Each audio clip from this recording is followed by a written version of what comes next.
Hey, yo, it has been a long ass time since your boy JayBari has done the JayBari Show. Just my 2 cents. And off the rip, I'm gonna let you guys know something. Off the rip, I'm gonna let you guys know something. This show right here, episode 7, it will be controversial as shit. Yo, there's a lot of things that I want to talk about. I don't know if this show might go the council hours time. You know what I mean? There's a lot of things I want to talk about that I've seen in the news, seen in the community, seen in the industry that I didn't get the chance to talk about because I do want to apologize to everybody because it's been a while since I actually did the JayBari Show. Last one I did was probably like a month or 3 weeks ago. But yo, October has been a very busy month for me. October has been a very trying month for me. Just on personal life, work, things like that. This is the fourth quarter, so work is going to be picking up a lot, and there's a lot of games that's out that even when I'm trying to game, I'm not even gaming as much as I want to. Game. I still haven't even beat Yeez yet, even though I'm right there at the end. I haven't beat Wolfenstein yet. There's so much games I got to play, and there's other games that I had pre-ordered that I already had downloaded, and I'm not, this game's downloaded, and I didn't even know. Well, I didn't know, but the game downloaded, and you see, like, oh my God, I got another 60-hour game I got to play. You know what I mean? It just gets crazy out here. It gets crazy, man. So I do want to apologize to everybody. Also, I'm not even going to front. This week right here is probably one of the toughest weeks that I've ever had to, deal with. Not going to go too much into, the personal life, but it's been a very rough week. And, I was just like, you know what, just doing this show is going to keep my mind off of things. And at the end of the day, I know the person would want me to just continue doing what I'm doing anyway. Knowing this person, he was like, yo, Jay, he'd be like, yo, Bari, stop complaining, stop moping, stop, walking around like you're dead. Keep doing you, man. I'm good. You know what I mean? So, I'm gonna continue doing, things that I'm doing, trying to keep my mind busy because I know that person will want me to do what I'm doing.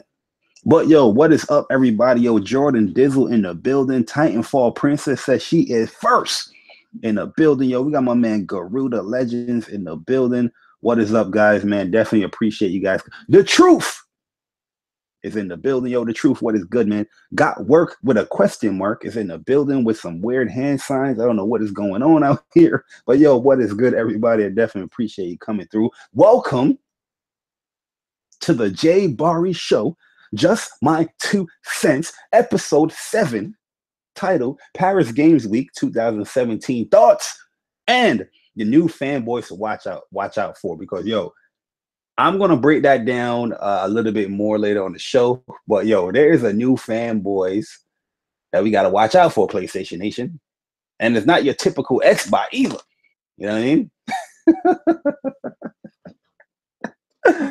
Yo, it's been a minute, man. It's definitely been a minute, Jordan, man. Definitely good to see you guys come through, show me some love out here in these gaming streets. It has been a minute, man. Like I said, it's been a rough month, in October. Been a rough and busy month in October. And there's a lot of games to play, man. Sometimes I get into the mood where I'm just in a gaming mood and I'll just isolate myself. I'll be gaming offline out here in these gaming streets, and I just just keep gaming, you know what I mean? But I haven't even got to game how I wanted to game. I mean, that's just been too busy. Yo, my man Trill Wave in the building. Vic, what is goody? PlayStation Experience movie. That is gonna be a fact. It's gonna be a crazy one this year, man, because yo, Paris Games Week was crazy. You know what I mean? But we're gonna talk about Paris Games Week. Probably a little bit of PlayStation Experience, on like predictions as well. This show is gonna be a long show, man. So put your seatbelt on, strap in. because we're going for a ride on this one, because like I said, this is going to be a very controversial JayBari show. That's on a gaming tip. Now, I'm not dissing anybody per se or nothing like that. I'm just speaking in general and on a gaming discussion type of thing. You know what I mean? You know what I'm saying? You know what I'm saying?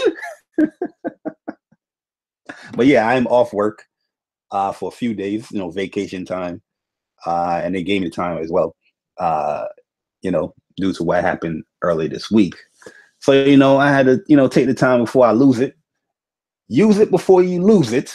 And I'm doing the show a little bit earlier than usual. Yo, Mr. Bezo62, what is good? Hi, Titanfall, how you doing? Oh, he trying to holler at Titanfall Princess in the chat. What is going on here, guys? This is the JayBari Show, and you out here trying to holler at my homegirl, Titanfall Princess. And Nancy with the donation. Definitely appreciate it. Respect gaming. You already know.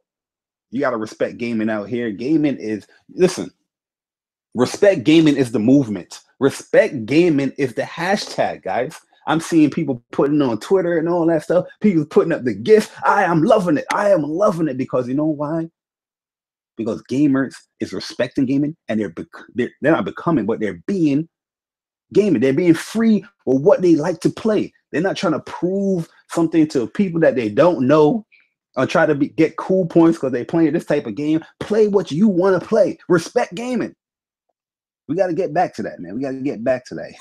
But yo, Andrew Wilkins, what is good? Xbox fans are liars. Oh my God. You already know that's the truth. Xbox fans are liars. You know that's the truth. That should be a slogan. I'm gonna create a shirt called, thanks to my man Andrew Wilkins. We're gonna create a shirt called Xbox Gamers Are Liars. Ain't that the truth? You know what I mean? Yo, John Wilkins, my man John in the building. Yo, John, what's good, man?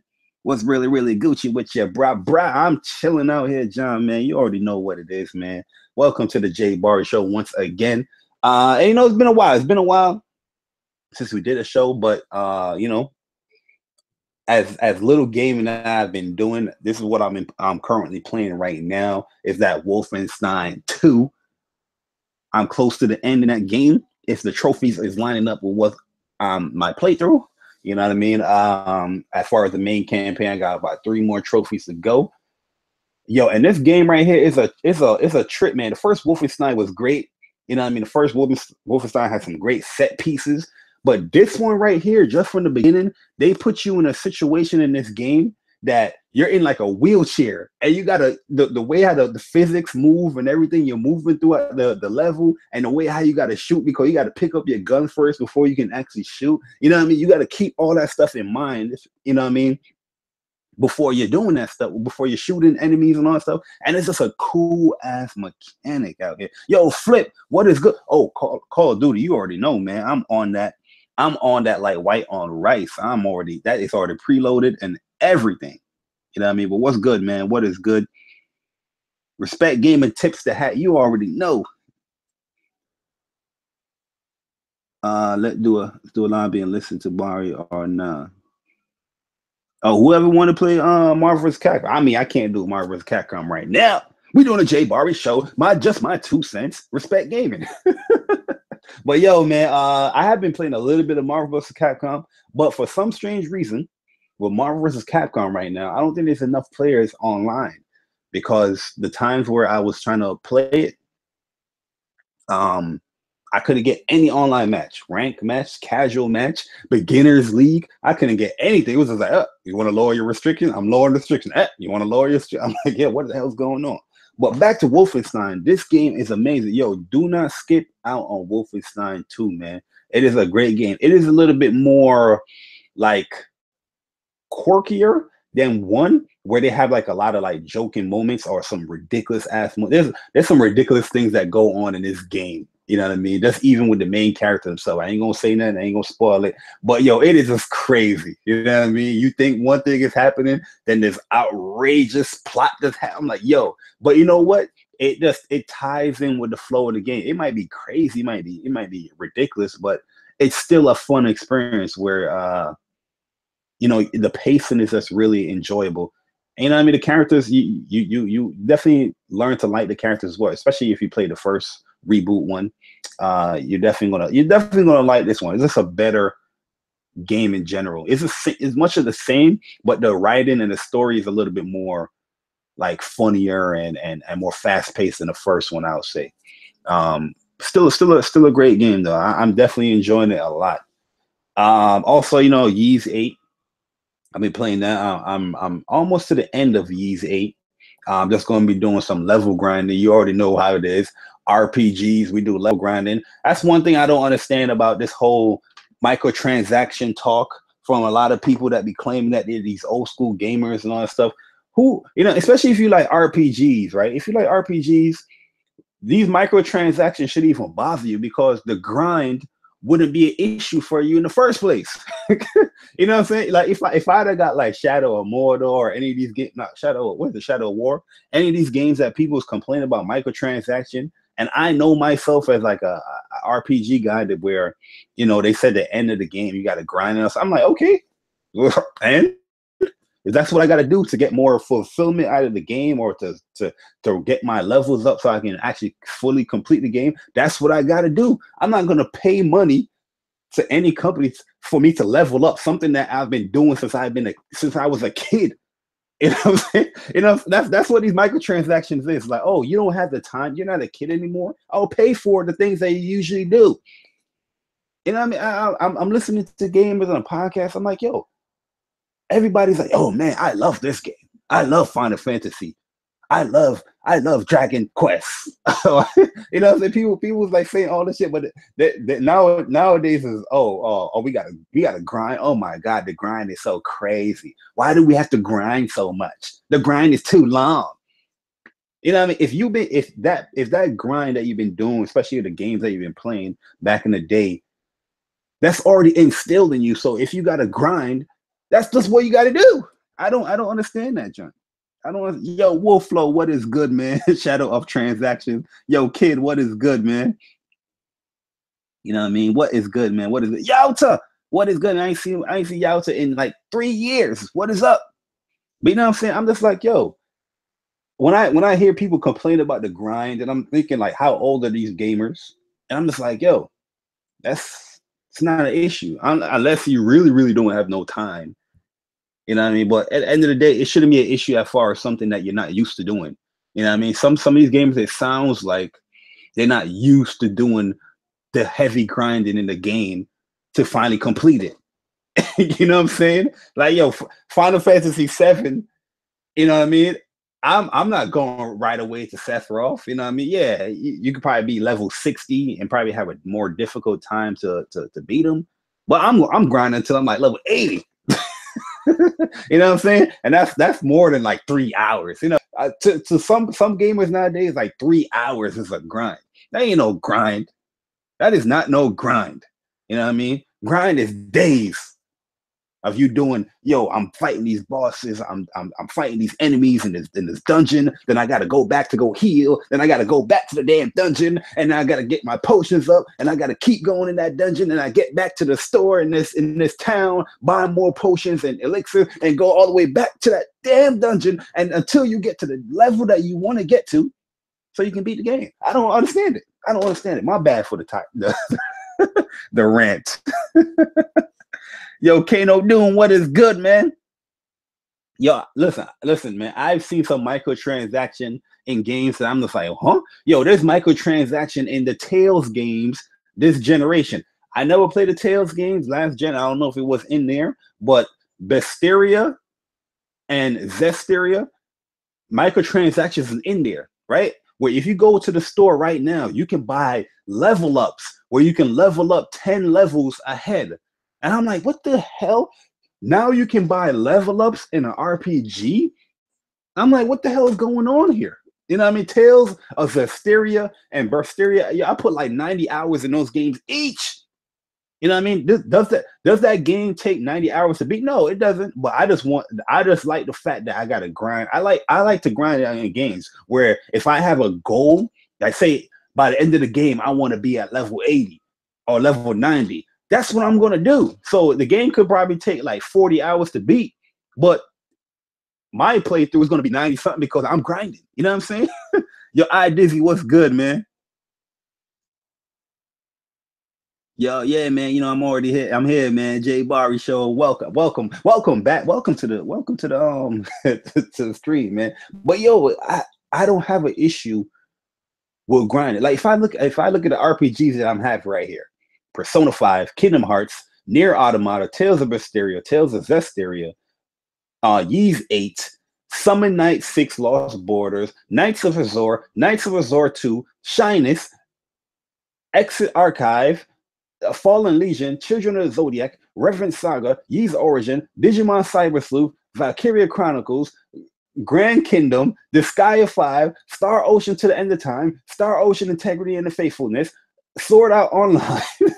You know what I mean? Sword Art Online, The Witch in the Night, 100 Night, Fairy Fencer, Advent Dark Force, Omega Quintet, Dark Souls 3. You know, these games are a grind. You got to grind.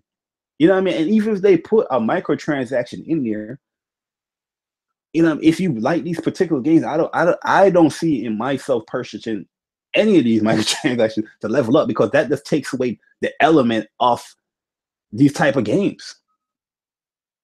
You know what I'm saying? Like, yo, Berserker, what's good, man? What is good? If Shadow of Mordor, they put in these microtransactions for you to earn up levels or get these certain type of orcs or whatever. I never played it. I don't have Shadow of Mordor. That's just pointless to me, because that just takes away the fulfillment of the game. You're buying the actual thing that you got to do within the game, so you don't have to do it. I don't get that joint. You know what I'm saying? I don't personally get it, man. I don't personally get it, but I do understand people's complaints for the microtransactions, and you know, you do have to be wary of them, and you do got to say something. You got to speak up, but at the end of the day, I'm not having none of that stuff affect me, or I'm not. If I don't want to purchase, I'm not purchasing it. Like cosmetic stuff, I have purchased many cosmetic stuff in a game where if I want to get an outfit or something. But yeah, these microtransactions with leveling up and all that stuff, oh hell no, not in no RPGs. Not in no RPGs. Anyway, what the hell I was talking about? The games that I was playing. I did start Mass Effect as well, Mass Effect Andromeda, but I dropped that because I was like, yo, hold on, Bar. You starting another long ass game. Let's finish out these Ys and the Wolfenstein and all that stuff first, then we can, you know, get to all that stuff. Also, I'm playing Super Mario Odyssey on the Switch. Super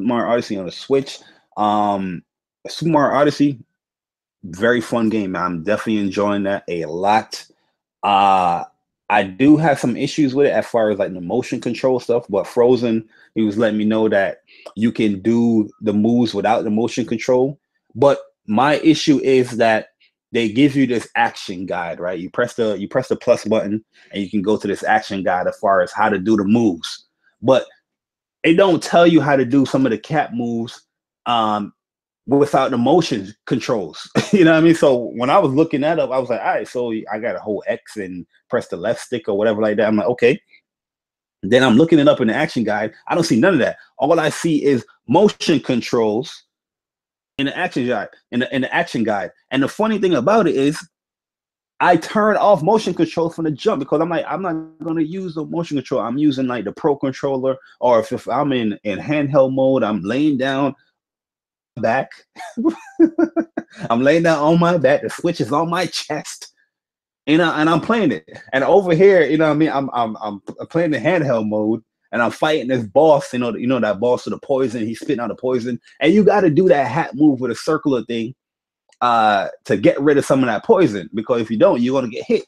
And I'm like, I got to pick up the damn tablet and then spin the tablet around. I'm like, what the hell is going on, Nintendo? I don't want to do this. I don't want to do it. I don't want to do the motion controls, man. I don't want to do the motion controls. But nah, man, yo, Super Mario Odyssey, very good game. I'm enjoying that game a lot. I will probably give like a brief like review, depending on how I feel about the game when it's completed. I'm up to the 4th world right now. I don't know how much worlds is in the game, but I'm up to the 4th world. I'm having a blast, man. It's definitely a game that has some charm to it. It's very whimsical. It definitely hits the nostalgia, especially with some of the outfits. Even with some of like the platforming within the game, the levels, you go into like a portal or you know, a little tunnel, and a pipe, I mean, and you will go to like a retro kind of level, like it's original Super Mario Bros. You know what I mean? I'm like, yo, man, this is bringing me back. You know what I mean? And when you do go into those areas, you're like, damn, it's like you gotta smile, like, oh man, this is great, Nintendo. Then throws the music back a little bit retro style. You know what I mean? Like, yo, shit's dope, man. It is dope. Yo, Persona, what is good, man? What is good? Yeah, Vic, yeah, I did. Yeah, I got the Mario bundle. You know what I mean? It is dope, man. It is definitely dope. Uh that's to play. You know what I mean? One thing I do love about the game is the motion. The sense of motion in Super Mario is on point. Where you're going down a hill, you really feel like you're going down that hill. Like you have that, especially when you're trying to stop, you feel that inertia, that constant movement a little bit going. I'm like, yo, that is really right there. You know what I mean? Going up the hill, you know, Mario struggle up the hill a little bit. Yo, it's just dope, man. It is definitely a dope ass game. It's something that is very hard to explain, but once you play it, you're gonna understand what I'm saying. Like the feel is just on point. You know what I mean? The platforming is good within the game. The story is a Mario game. You know what I mean? You know, it's nothing like, you know, breathtaking, but you know, it's a good story. It's a good story for a Mario game. You know what I mean? And I might see masterpiece right away. Like I said, in my first impression, I'm not gonna call it a masterpiece until I finish it. If it is, I'm gonna say it. If it's not, I'm gonna let you know. Real talk. Even if I say it's not a masterpiece, people's gonna be like, "Oh, you're just being a Sony fanboy," blah blah blah blah blah. You know what I mean? Like a lot of people, you know, I posted, you know, that I got the Mario bundle, but a lot of people seem to forget I had a Switch day one. You know what I mean? I had a Switch day one, and a lot of people that seem to forgot I had them on my friends list on the Switch day one. You know what I mean? People was telling me, "Oh, you're just a Sony fanboy. You don't see the differences between these games because you got Sony in your eye too much." I'm like, I'm here playing the Switch. I mean, it is just crazy to me. But anyway, also, I've been playing also Mario plus Rabbids. That game is really good. That game right there, I can already tell you, I'm gonna be in that game for hours. You know what I mean? I love the strategic element of, you know, to these games, like, you know, Mario Odyssey, Final Fantasy Tactics, all those games, Disgaea. And this game right here, it just got some unique mechanics to it. The jump mechanic, you got this dash where this slide mechanic. You hit the enemy, get behind like a barrier or a wall, and you can still shoot them a little bit. Just the animations as well is really good in that game. Ubisoft and Nintendo really did a great job with that game, because I don't even like Rabbids. I think that them dudes are annoying, but just mixing this game together, amazing. Amazing, yo. I just started that this morning. I'm having a blast with that bad boy. You know what I mean? So I'll be playing that a little bit later after, you know, I complete Wolfenstein. But I'm having fun with that as well. And also, big shout out to Nintendo, because this is also one of my biggest issues with Nintendo when it came to the Wii U. But with the Switch, they have resolved this issue where you have your account. Your account can tie to whatever, you know, system. Because I had a Switch, like I said, I had a Switch for a very long time. I recently sold my Switch like in summertime. Got me another one. Got me two more, matter of fact. But anyway, long story short, got me another one. Signed into my account.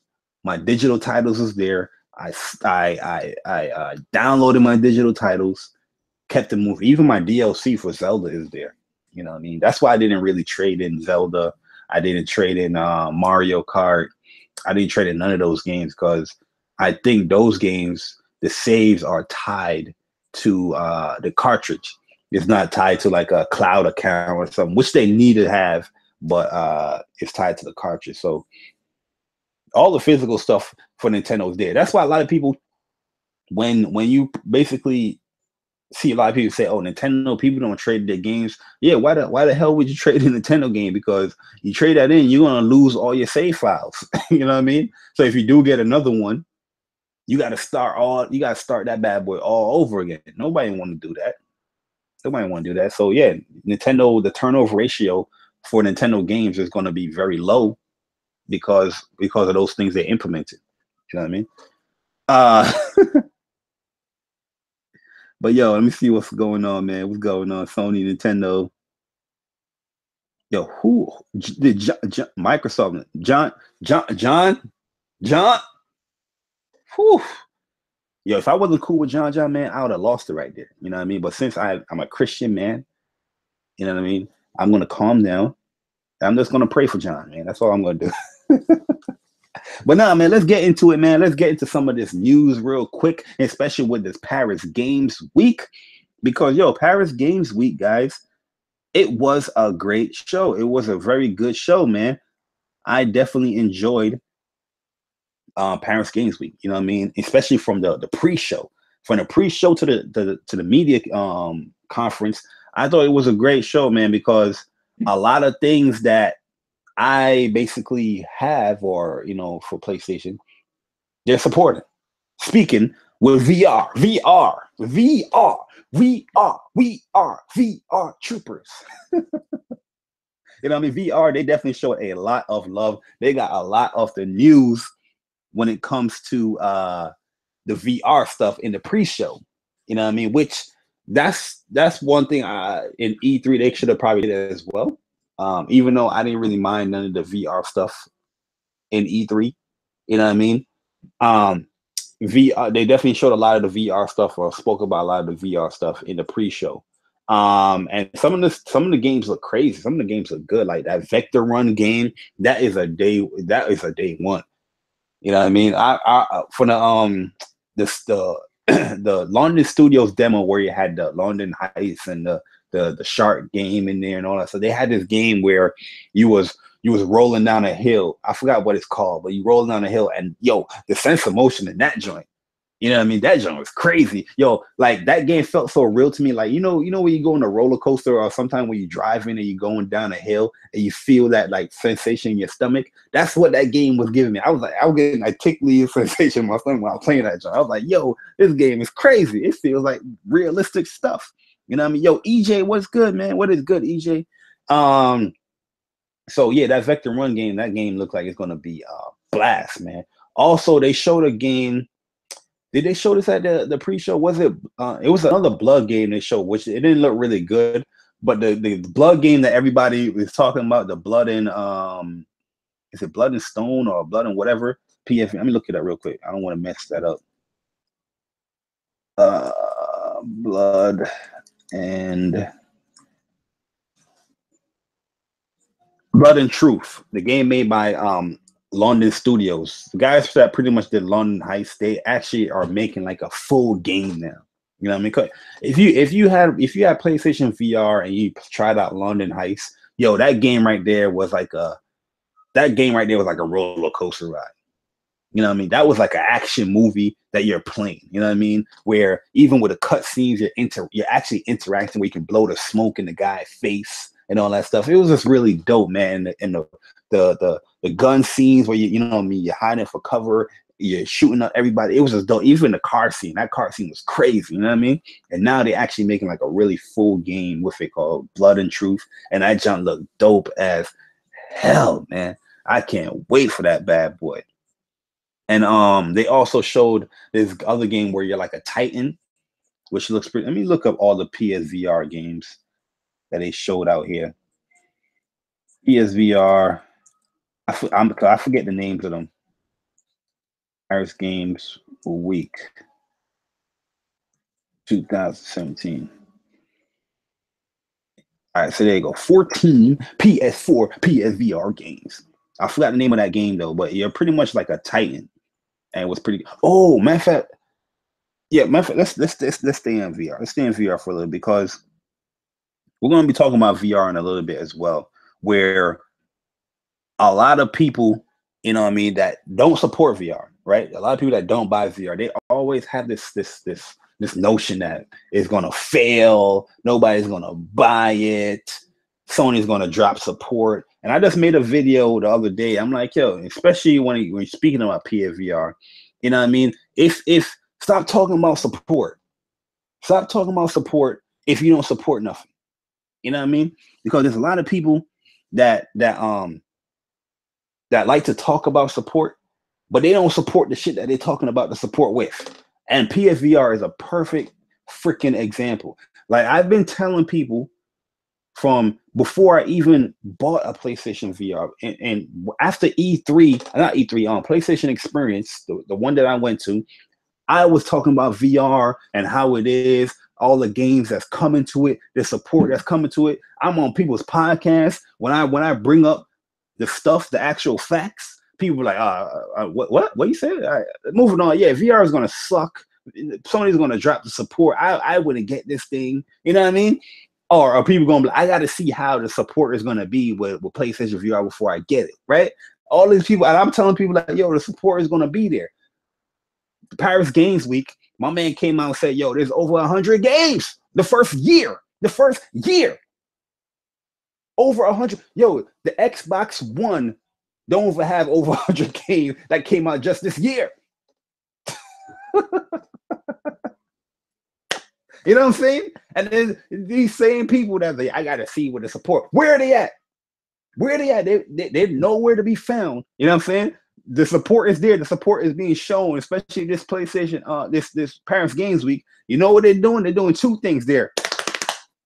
They're running away from it, from what they said, or they're saying this. Oh, I'm actually shocked. PlayStation is supporting this console. Where the hell have you been the whole year?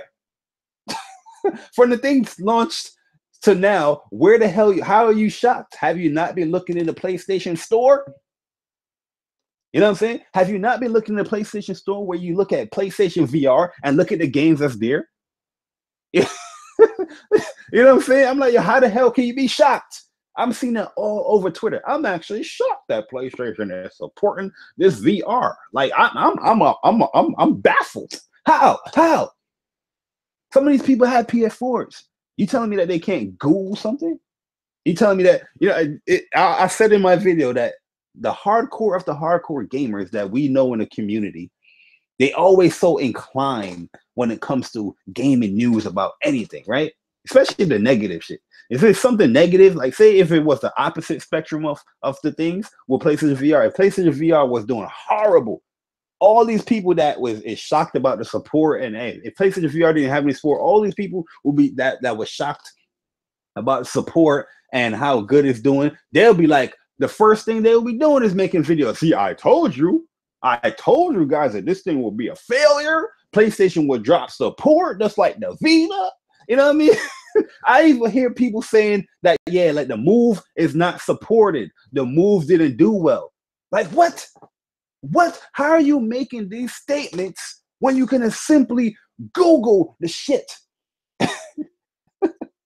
From what I understood, the PlayStation Move controllers, they sold like over 8 million or something like that in the first year. Over 8 million. Connect, I think Connect sold like over 13 million. Connect was selling way faster than the Move. You know what I mean? That's what it is. But people saying PlayStation dropped the support of the Move, when I'm like, I could tell that some of these people don't have a PlayStation VR because the Move is something that is supported with PlayStation VR. You know what I'm saying? There's certain games that you need a Move to play. The Batman game, Office Simulator, Super Hot.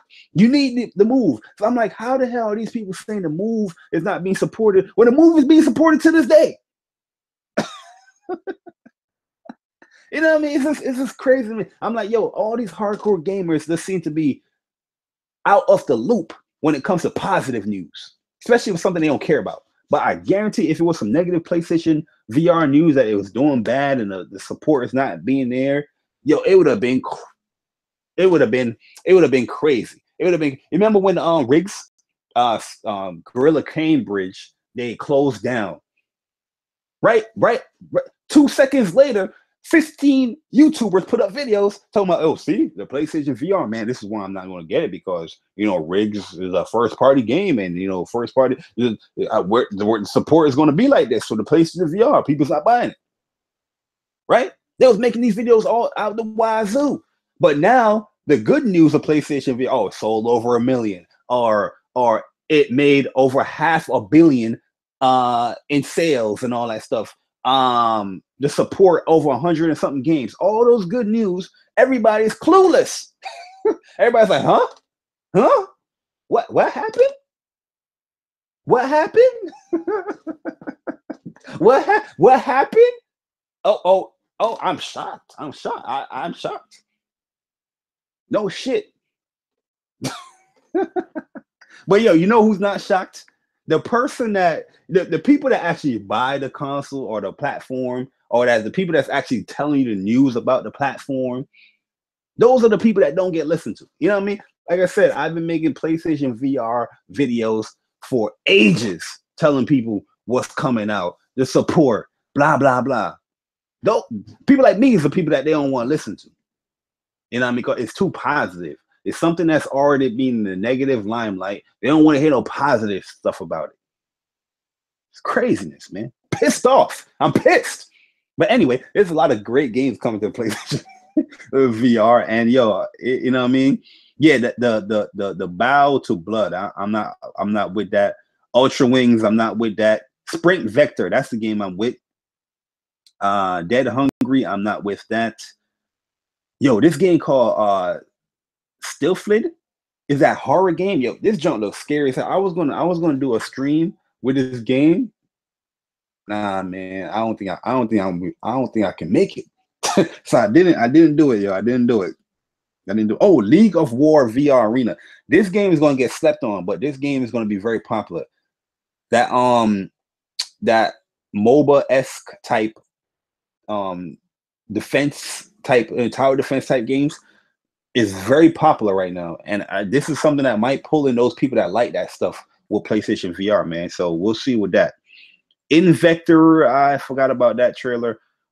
Ore, that's that game that came out. That's that game that came out the day of Paris Games. I didn't get that yet. Erica is the game that is with the PlayLink stuff, like the hidden agendas and all that stuff. This is an episode that they're doing. I think Courtney got the PlayLink stuff for the hidden agendas. I didn't get it yet, but I'll probably ask him how he feel about that stuff, because I didn't really get it. I know you probably need somebody to play it with, like you need like another person, because it's pretty much like an app on your phone and all that stuff. So I'm not too sure, but it looks like a real ass like live movie that you're interacting with. It's pretty cool. And yeah, Blood of Truth, that game I was talking about looked really dope. That's a day one for me. That's a day one. But another game that looks really cool. Like I got Hotline Miami. I just never really started Hotline Miami. Because I always heard great things about Hotline Miami PC. When it came to PS4, I got that joint day one. I got that on the Vita, I got a PS4, you know what I mean? But I never really like started the game yet. But this game, Hong Kong Massacre, is that similar vein to Hotline Miami, but it looked a little bit more realistic. The graphics is much better and all that stuff, not that retro type graphics. And it looked good, man. It looks really good, man. If you're into that kind of stuff, you know what I mean? That's a game I guess you can pick up next year. Yo, Chris, what is good, man? My man Chris Krober in the building. Yo, Lou, what is good? In the beginning of VR, won't be seeing full AAA support. The developers accomplish games. That's why PlayStation wants competition. Yeah, PlayStation definitely wants competition with VR. They're like, yo, we don't even want to be the best selling joint, that's a humble statement. That's pretty much a lie in itself. But at the end of the day, you do want to see competition strive within that market, because that's how you make it better at the end of the day. So Oculus dropped the price for us. Probably more people on PC gonna pick that up. HTC, I don't know what they're doing with that. But speaking about price, when it comes to PlayStation VR, they're gonna have a bundle later on this month for Black Friday. They're gonna have a Gran Turismo bundle for PlayStation VR. That's gonna be crazy. That is going to be crazy, because I think this is going to be starting at $299. In fact, let me make sure. No, $399. It's going to be $399 in the US. So you're getting the PlayStation VR system. You're getting the camera. and you're getting a physical copy, not a digital, a physical copy of Gran Turismo Sport and an updated version of the PlayStation VR demo disc. The PlayStation VR demo disc is like the best thing you can have with PlayStation VR because you're going to get like, this one is going to have 13 games. The one that we got day one, or if anybody get a PlayStation VR, the one you can download now in the store, you get like 17 games that you can just try out. And that's like that was like the best thing in the world because day one I was just trying out all the games that I didn't get, you know what I mean, for it. And it was just a cool experience. So that in itself this is a good ass deal. $3.99. That's what the regular VR costs without the camera and all that stuff. So that's pretty cool. The Gran Turismo don't require the move stick, you know what I mean? But if you do want to get the move stick, and if you want to play games like Super Hot or the Batman game, you don't need a move stick. It's just better to get the move stick with that, or the Office Simulator games. Then I say get the move stick. But a lot of people don't understand. You don't really need the move sticks for PlayStation VR. There are games that majority of the games don't require the move stick. It might enhance the experience, but it doesn't require it. You know what I mean? But this is a good ass bundle right here, man. This just shows you right here support. There's AAA games, a AAA game like Gran Turismo, Resident Evil 7, Rigs, Battle Zones, the Eve Valkyrie. Let me go to my VR, John. Farpoint. Farpoint is like the best game you can get for PlayStation VR. This is my favorite game for PlayStation VR. I need to get back into the game and do like the challenges mode so I can get the rest of the stuff. But this game is just amazing, man. Great story. The action is great. I was playing it with the aim controller. The aim controller is the best thing you can do. That's another move peripheral. You know what I'm saying? Like people are like, oh, the move's not getting support. Right there, the aim controller. You know what I mean? I don't understand people, man, or gamers. But Farpoint, amazing game. Then you have Spark. Spark is like a competitive game. They have official tournaments probably like every week that they're doing. I'm looking on Twitter. You know what I mean? I never dived into it yet, but I will dive into it. Like I said, I've been very, very busy where there's so much stuff to play and I just don't have the time to do it. But Spark, definitely a game I'm gonna probably stream this game the first time I play it, just to give everybody like an idea how it is and all that stuff. Starblood Arena, I thought that game was all right. If you like it, you like it. It's one of those arena flying, competitive game. I think Eve Valkyrie is a better game, but Starblood Arena is like the more comical, cartoony one. Robinson the Journey, that's a AAA game made by what's the dudes that made Rise? What's the dude that made Rise? I forgot their names. I forgot their names already, but it is an all right game. I never played it in a long time, but I didn't like how the movement was. The movement controls is kind of weird in that game. Hopefully they updated it. I gotta check it out. Thumper is that game is hot. Thumper is hot. Thumper is hot. I was streaming that the other day. If you guys want to check out Thumper, you can go and check it out. But it's mad games I have on here, man. The Call of Duty, they got that. VR Playroom. The Playroom VR, that is a game that people sleep on. That joint is hot. Try that out as well. And they also got the little experiences like the Spider-Man, the Air Force, Special Ops, Nightfall stuff. There's a lot of stuff in VR, man. A lot of stuff out here, man. Then you have Until Dawn, the Batman game. You got mad stuff that you can just play out here in VR, man. There's games for this platform shouldn't be a concern for you because you're gonna have a lot of stuff. I mean, if you're interested in whatever, you're gonna have a lot to choose from when it comes to this platform with VR. But yeah, Gran Turismo bundle that is coming out around Black Friday time, I think. Let me see the official date. Do they have an official date? It might be out now. I don't know if it's out now, but I know I seen it on one of the Black Friday list. Also, the PlayStation 4 Slim that's going to drop to $200 on Black Friday. So that's gonna be some compelling reasons. Like PlayStation, they're giving you compelling reasons to get a PS4. You know what I mean? Because you're getting these only on PlayStation 4 experiences with some of these games, and that's just a great incentive to get the platform. And that's one of the reasons why Paris Games Week was so good, in my opinion, because they showed you all the third-party stuff and all the third-party deals that they have. Speaking of the third-party stuff, PlayStation does have the best third-party deals, right? When it comes down to it, when you do a third-party deal, I think they do third-party deals the best way as far as incentivizing people to get it on PlayStation 4, right? Perfect example is Monster Hunter World. That game right there, I've seen a lot of people saying, oh, I don't know if I'm going to get Monster Hunter. I don't know. Monster Hunter, I never played Monster Hunter in my life. I don't know. But you know what game they did play? They played that Horizon Zero Dawn. And them playing Horizon Zero Dawn and them seeing, this is a European conference. Horizon Zero Dawn did great in Europe. Them seeing that, they're like, oh my God, I can play as Aloy in this new game that's coming out in January. Oh my, this is a PlayStation exclusive. Oh, the beta is exclusive only to PlayStation 4 in December. Oh my goodness, I'm gonna get this game right now. You know what I'm saying? I'm gonna get this game right now. I'm pre-ordering right now. I'm running to the PlayStation store right now. Run to the PlayStation store. Here's my money. I want to play as Aloy. You know what I mean? Yeah, it's a very cool incentive.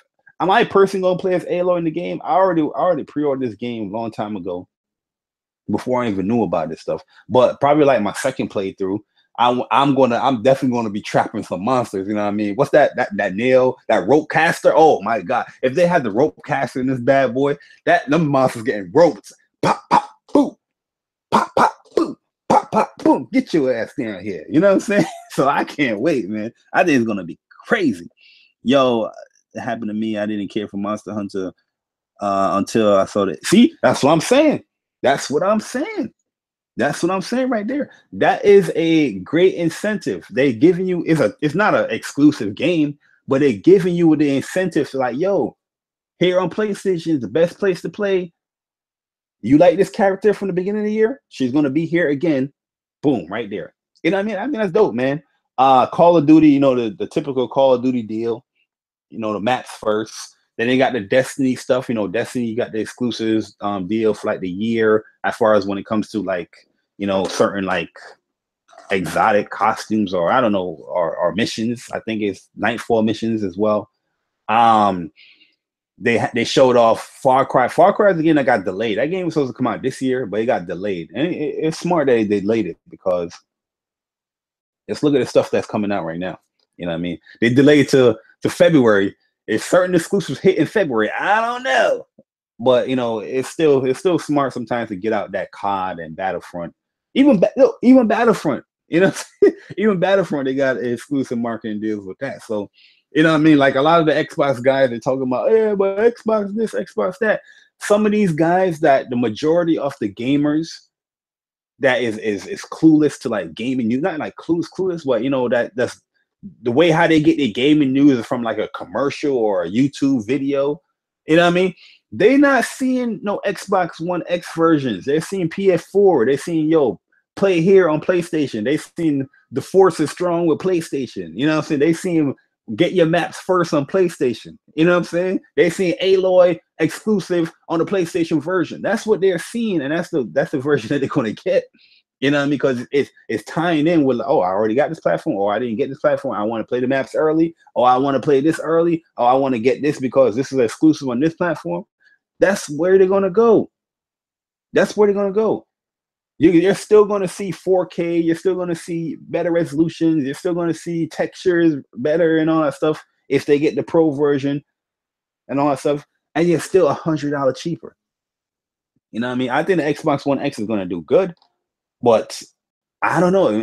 This holiday season is going to be very interesting. The Switch is on a rampant when it comes to their sales. They're selling really well, and they just dropped the heat rock with Super Mario Odyssey. Even though everybody beating that game, yeah, everybody beating that game already. You know what I mean? Yes. Yo, shout out to my man Kofi too, man. Kofi out here trying to defend the length of the game. So like, yo, if you don't collect the moons.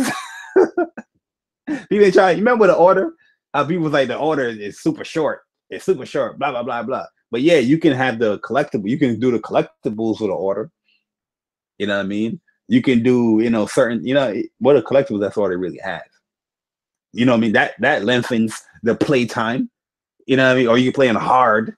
You know what I mean? A lot of the short games that people been complaining about, you never hear them defending the collectibles, or you know, you have the collectibles you can do to extend the gameplay, especially when it comes to the PlayStation games. What Quantum Break, I've seen a lot of Xbox guys were saying that. It was like, oh, but we got the dossiers you can read. Xbox guys don't feel like reading anyway. Yo, Kano Doom, all right, man. Please read my email shortly after the stream. I got you, bro. I got you. Yo, Dark Lord, man, what is good? You know what I mean? Definitely appreciate you guys coming through. But you know what I'm saying? Like, you know, people's like, yo, read the dossier.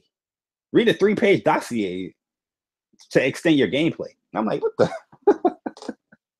You know, if a game is short, game is short. You know what I mean? That's just what it is. But you know what I mean? The defense for Mario, I don't know how long Mario is. I'm on my 4th world right now. Judging by the Odyssey little ship, I think I'm probably halfway done because my balloon is halfway done. You know what I mean? So I guess it's probably like 8 worlds or something like that. So we'll see. We shall see. That's what's up, man. Super Lucky Tail might only hit 300. 300. I don't know how much Super Lucky Tail gonna hit. Super Lucky Tail looks like a very clean, you know, fun little platformer. But I don't know. The funny thing about it is that I see a lot of people like this is gonna cause a lot of controversy here, right? And this is not just because I'm a PlayStation fanboy and all that stuff. A lot of people bash Knack 2, but they're praising Super Mario, right?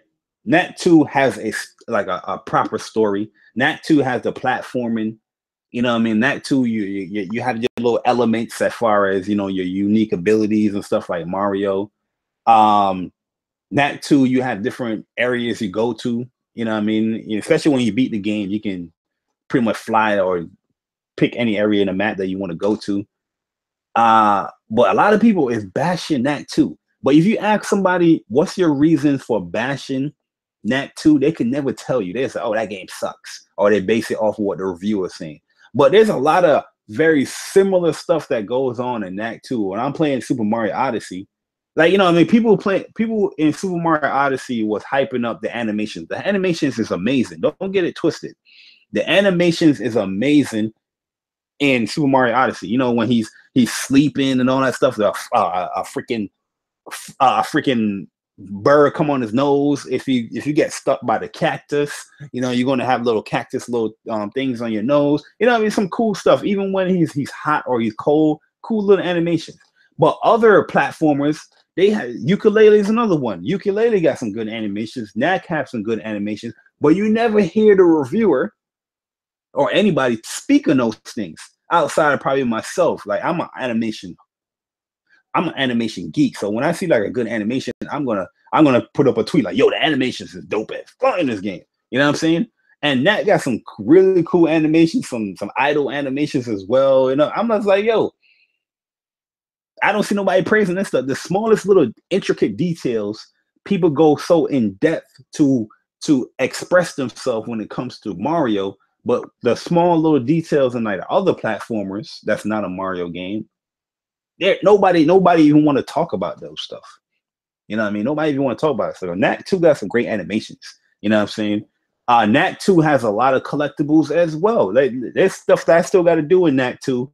So, you know, I can get the platinum in there where you have the Coliseum, you got the time stuff you can do. There's other things you got to collect as far as to get the gadgets and, you know, to get your other forms of Knack like Vampire Knack or, you know, the Aqua Knack or stuff like that.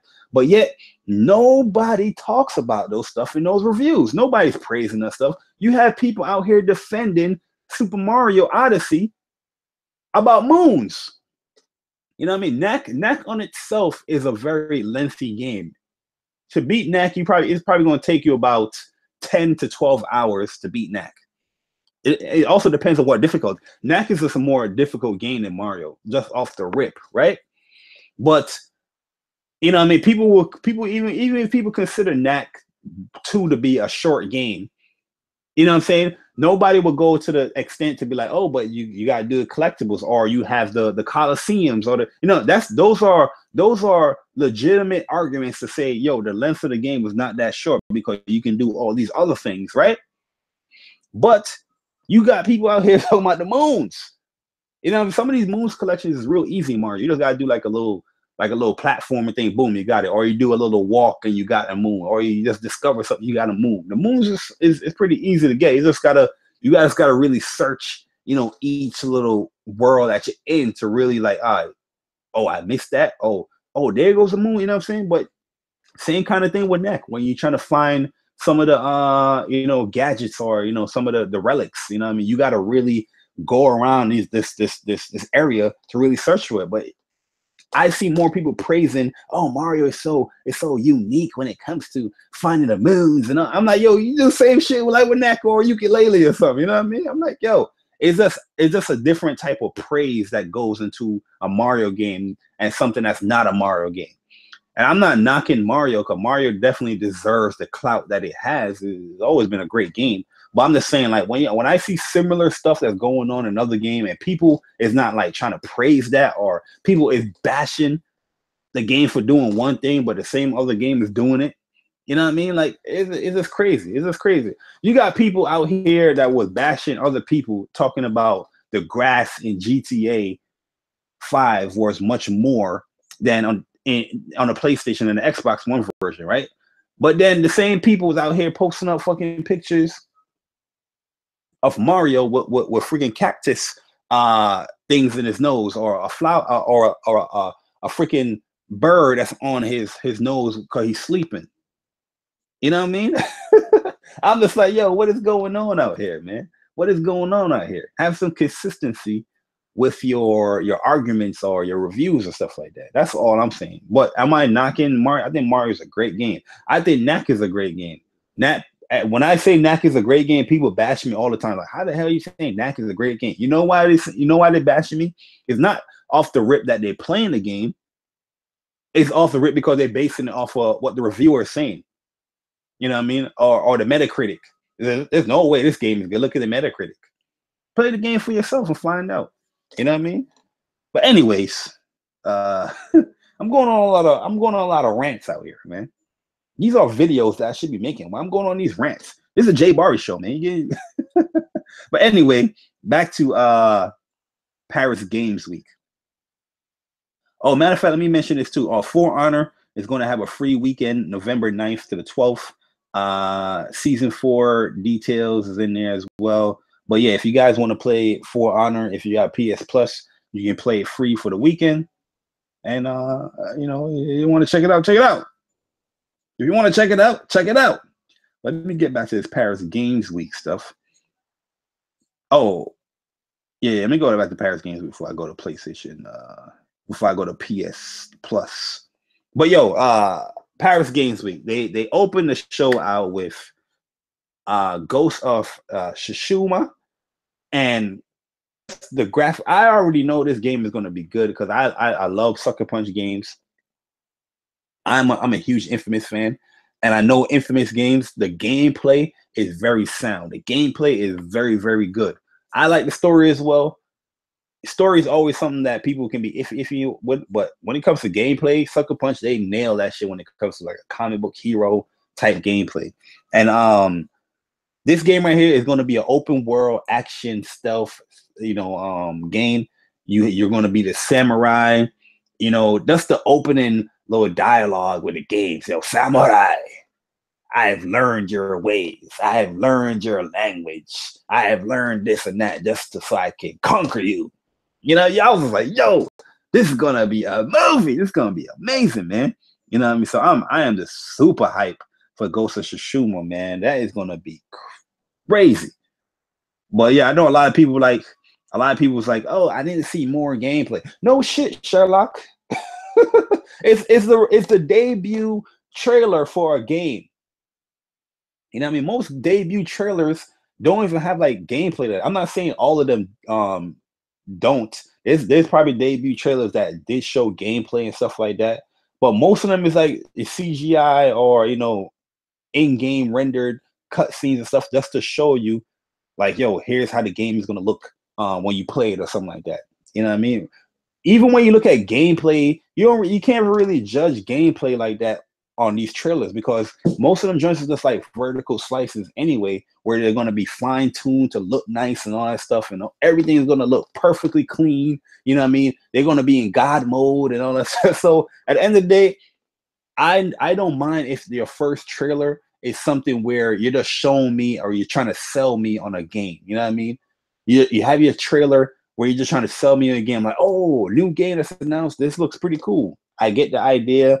You know what I mean? This samurai is being spoken to by somebody that's trying to conquer him, and you see a little backstory stuff that's going on. And you see a little bit of gameplay where he threw the little bomb at the horse and the horse jumped up a little bit. But at the end of the day, I just think this game is gonna be amazing. I just know Nate Fox and those guys over there at Sucker Punch, they make great games in my opinion. So I'm enjoying it. The only thing we didn't get to see, which is a similar or a common occurrence with the Paris Games Week, was any like release dates or anything like that. But this is the first trailer. I wasn't going to expect it, especially how Sony has been doing things now. I wasn't going to expect a release date or a window for this game, regardless of how long they've been working on it. You know what I mean? So that's that with that. Oh, hell with the fanboys. You know what I mean? It is what it is, man, with fanboys, man. Fanboys will be fanboys. But so yeah, Ghost of Tsushima, man, that game looks amazing, looks great. Then they showed another game that I think a lot of people was really sleeping on. And this game just looks, bar none, probably the prettiest game that they've shown there. That's off of like, you know, aesthetics. You know what I mean? Like the game just looks amazing, man. Especially, the game just look amazing. So they showed this game called Concrete Genie, right? And it's basically this boy.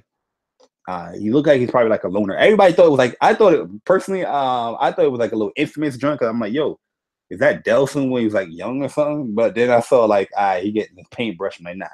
This ain't no Infamous or nothing like that. But so this boy, he likes to draw and stuff like that, and then he gets this magical paintbrush or whatever, and he's like painting on the concrete of the city that he's in. But the paintings that he does, it come to life, and you can see from the trailer that you can understand the core mechanics for the game is that basically what you paint is going to make you progress within the world, but you're going to have obstacles because they showed the obstacles are pretty much going to be these bullies that this boy have. So the bullies is going to disrupt his paintings. I see like they throwing like other little paints and mess up the paint because the boy was pretty much next to the monster, and then the bullies was pouring their paint on whatever he painted, and it was like messing up the painting, and the monster was gone and all that stuff. So yeah, this game reminds me of the Unfinished Swan a little bit. If anybody played the Unfinished Swan, where you're basically in this world, right? It's all white, and you're throwing out like little black paint to create like a canvas to how you want to progress throughout the world. And that's how this game reminds me of a little bit, like Unfinished Swan. And I like that game a lot, Unfinished Swan. Great game. If you didn't play it, go and play it. It is really dope, man. At first, you're going to be like, what the hell is going on here? But it's such a unique gameplay mechanic within that game where you're painting to see where you got to go and progress. And then, there's other little paint mechanics that you use to grow plants or grow little stuff in the area. But one little cool thing I saw in this trailer is where he painted like this dragon, and he told the dragon to like breathe fire, and he just burned down like the wooden little area so he can move on in there. So this game's gonna be cool, man. It's made by I think it's Pixel Opus, the guys that made, what was that game they made, man? It's a little dragon game. Little rhythm dragon game that they made, man. That game was pretty hard. It was pretty hard, yo. I forgot the name of that game though. I had that game day one too, man. I got that game day one. I forgot the name. It's two dragons. I know that they're in love, and when you form, like when you get like a high rank, you form like this super big dragon, and it's just crazy. It's a very musical type one of pretty games. I just forgot the name of it. Let me see if anybody knows what I'm talking about. But nah, man. What you call it? This game looks entwined. There you go, entwined. There you go. Yeah, and then the dragon, the green little dragon, and I think like the orange little fish. It's like a dragon and a fish or something like that, and they love each other and all. It's a crazy little game, man. It's a crazy little game. Yeah, great theme for it too, man. That theme is amazing. I had that theme for like a couple of months up. I was like, this theme is hot. It's like one of the best dynamic themes out. You know what I mean? But yo, I'm really have my eye on this game right here. Concrete Genie looks amazing to me, man. And just to gonna play that on a 4K display. Oh my god. Oh my god. But yo, they showed Detroit. Detroit is looking good. We finally seen some action with Kara now. Remember, Kara was like the first little, you know, android we saw when it was this was just like a little concept. You know, this was like a little cutscene, you know, from back in the day. I think it was at E3 or one of the shows they showed where, you know, they showed this little android and they showed like just the character models and all that stuff are moving around. It wasn't even like a game back then, but now we see where Kara, she's doing like some kind of like nanny duties kind of stuff, and the situation that she's in is kind of crazy, but in a good way. I'm not one of these, you know, media people where, oh, too much violence. Why is there so much violence? You know what I mean? The hypocrisy in this damn freaking gaming community is disgusting. You know what I mean? Where violence can be looked at in so many different ways. You know what I mean? Violence can be looked at as something like here in Detroit, Becoming Human.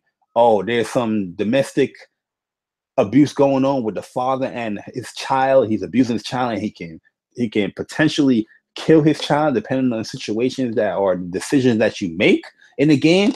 Or you can look at violence like Mario jumping on a turtle shell. You know what I'm saying? You know what I mean? Mario jumps on a turtle shell. The turtle goes into a shell, and you kick the shell off the ledge or something like that. Is that not violence? You know what I mean? But yo, people, oh, that's just whimsical, harmless violence. No, it's violence. I saw these two articles. I think one was by Polygon, the other one I forgot who it was. They were talking about Last of Us too, but we're gonna get to Last of Us 2 a little bit. But they also was bringing up Detroit, and I'm just like, yo, like video games is violent just by its nature. You know what I mean? There's plenty of games that's not violent. You know what I mean? But majority of the games have some type of violence in it. You know what I mean? I'm just like, yo, violence can be looked at in however you want to look at it. You know, I just don't understand it. You jumping on a boss head 3 times, you know, defeating him, that's violence. And that's physical abuse. But nobody look at it that way. People look at it, you know, if something's more realistic and, you know, that's real violence. Like, come on, it's a video game. It's a video game. You're not in the video game itself. You know what I mean? You're not really going through this situation. So you're playing the situation out, but you're not going through. You're not Kara. Jeez, these people are crazy. Yo, gaming in itself has getting soft. Everything is getting soft. Everything has been getting soft. Even when it comes to sports, it's just getting soft. Everybody's becoming more sensitive and all that stuff, man.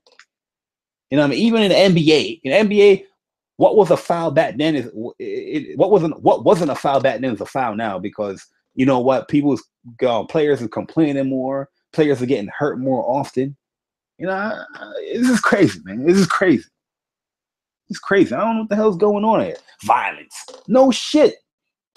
You know what I'm saying? The same people that say, oh my God, there's so much violence in Detroit and The Last of Us 2. Why she got to clip her wings? Why they had to show that so much in there? Nobody really want to see that. But you're the same people that gave The Witcher 3 a 10 out of 10 because you can chop off the head of people.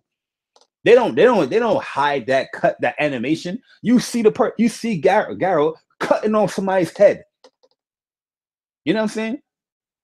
These are the same people that's probably going to come into a fighting game. I'm like, oh my goodness, why is Ryu punching Chun-Li in her stomach like that?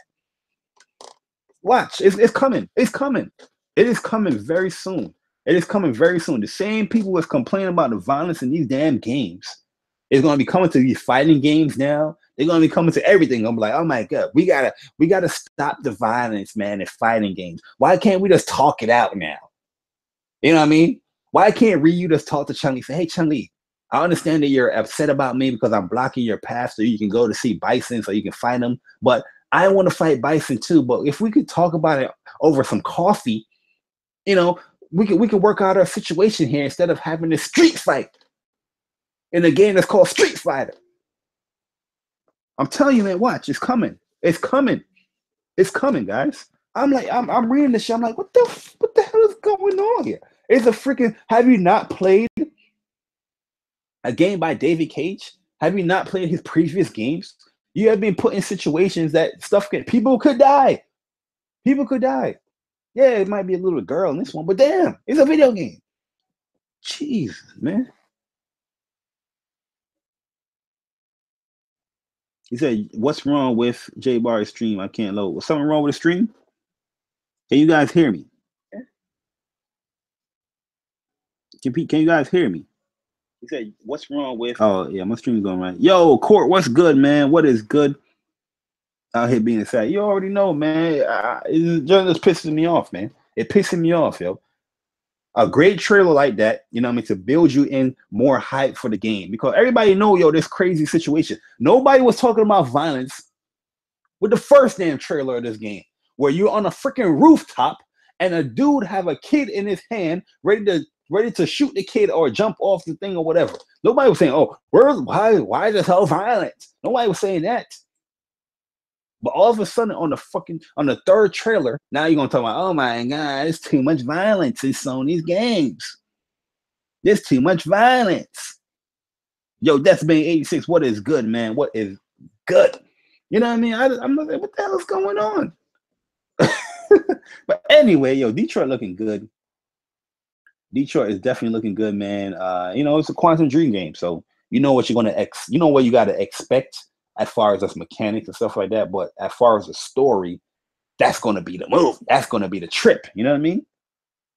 Yeah, we spoke about Erica, Far Cry 5. We spoke about that. Spoke about Ghost. God of War. God of War got a new trailer. One thing I noticed about God of War trailer is that the field of view seemed to be a little bit like further away. Before it was very like up close, especially in some of the fights that it was showing. Like the first gameplay, remember that first gameplay and the first time Kratos threw the axe at the little skull monster guys. You know, it was still pretty cool stuff. I didn't mind it at all. But now in this little trailer, it showed that like he was a little bit, the field of view is a little bit further away, so you can see a lot more things going on. And even in the stuff that you can't see, you had the kid warning you like, hey, watch behind you, or yo, watch in front of you, or something like that, which is cool. A lot of people saying that they're gonna get annoyed by the kid. I don't see no issue with it. If he's especially if he's helping me out or stuff like that, I see no issue with it. One thing that's gonna annoy me though is like certain like what's the missions where you gotta like carry somebody, or you know, I can't even think of the word now. What you know what I'm talking about? Those missions where you basically gotta get from point A to point B, and then you gotta protect somebody, you know, to get to point B. I can't even think of the word right now. I can't think of the word, but you know what I'm talking about. I hope there's not too much of those missions that's going on there. Escort mission. There you go. Escort missions. Damn, I can't think right now. But hopefully there's not that much escort missions in there. But it looking like this boy, his son, can hold his own.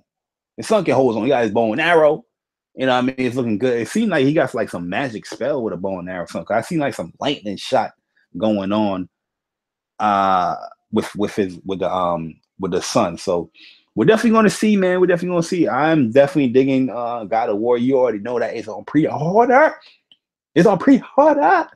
And I can't wait, man. I can't wait for that bad boy. Kratos is back. I might have to run through the older God of Wars, you know what I mean? Because now the PS3 versions, they got trophies and all that stuff. So I might have to go through God of War 1, God of War 2, the Ghost of Sparta games, because all them games got trophies now on PlayStation Now. So I might run through all of those joints real quick again, and get them trophies.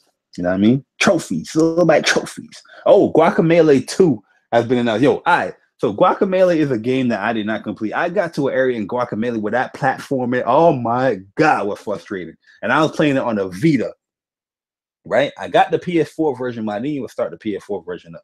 But on the Vita, man, that jump was just annoying me in that area. Maybe with the controller, it'd probably be a little bit more easier.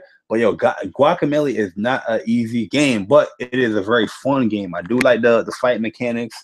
The platform is cool too, but this is one area where you just got to be on point where you got to change like the dimensional stuff, because there's like a dimensional, like the dark and the light. You got to change that up, and you got to do it mad quick, yo. And I'm like, yo, this one was so hard, especially on the Vita. It was hard, man. But yo, I was super happy to see this come back. Another sequel come out for PS4. Most likely it's not an exclusive. You know what I mean? I wouldn't say Guacamelee 2 gonna be exclusive. It might be one of those time exclusive things like the first one. The first one, it came out on a Vita, I think, first, and then PS3, then PS4. But it was like on there for PlayStation for like a year or something like that. And then it came to the other platforms later on, but or probably a couple of months. I don't remember, but I know it wasn't exclusive. So I expect the same thing. And Drinkbox, they make good games, man. So definitely go and support those guys, man. Yeah, 2018 is definitely looking crazy, man. Definitely looking crazy. You will enjoy it. I'm getting a PS4 soon. Oh, as you should. As you should. Respect gaming out here, Jordan. The PS4 is where you got to play. It's the place to play. It's the place to play. But Loco Roco Remaster was shown. Oh, Megalith. That's the game with the Titan, the VR game. But we spoke about VR already. So God of War was shown, and then they shown, you already know. You already know. They showed my boy Peter Parker. Peter Parker. They showed my man Spider-Man new trailer. Oh, Spider-Man trailer is looking hot. Oh my, yo, I literally, like, I was watching PlayStation, the Paris games at work, and I stood up. I was like, yo. Good thing nobody was walking by the office. I was like, yo, Spider-Man, looking dope. You know what I mean? Got Mr. Negative in there. And then you got they showed the Shaka was in there. I think there's a playable scene where you're playing as Mary Jane. You're probably gonna have like a stealth mission. But I like the fact that you can play as Peter Parker to just get a little social element of what's going on with Peter Parker. You know, Peter Parker having his issues, not paying his rent on time. You know what I'm saying? Like, the regular typical Peter Parker stuff that's going on. Miles Morales is being introduced already in the game. This is what I'm saying right here when it comes to the Spider-Man game. I think the Spider-Man game is not in a typical, the typical Marvel universe. It's in the Ultimate Universe because Miles Morales, I think they're going to go with Miles, probably a game or two down the line. You're going to have Miles Morales as the new Spider-Man character, right? And then you're probably going to have a movie very soon about it. But I think this is going to be the ultimate version of Spider. That's why you've seen like a different Spider suit. That's not the ultimate version of Spider suit, but it's just something different. Ultimate version probably played a lot of differences with the characters. And as Peter Parker himself just looks and move a little bit different. Like he moves more like the ultimate version. We'll find out, man. We'll definitely find out. But I think this is the ultimate version of Peter Parker and Miles Morales and all that stuff. So we shall see. But that's my little hypothesis or my guesstimation with it. But yo, Spider-Man definitely day one. Definitely a day one game.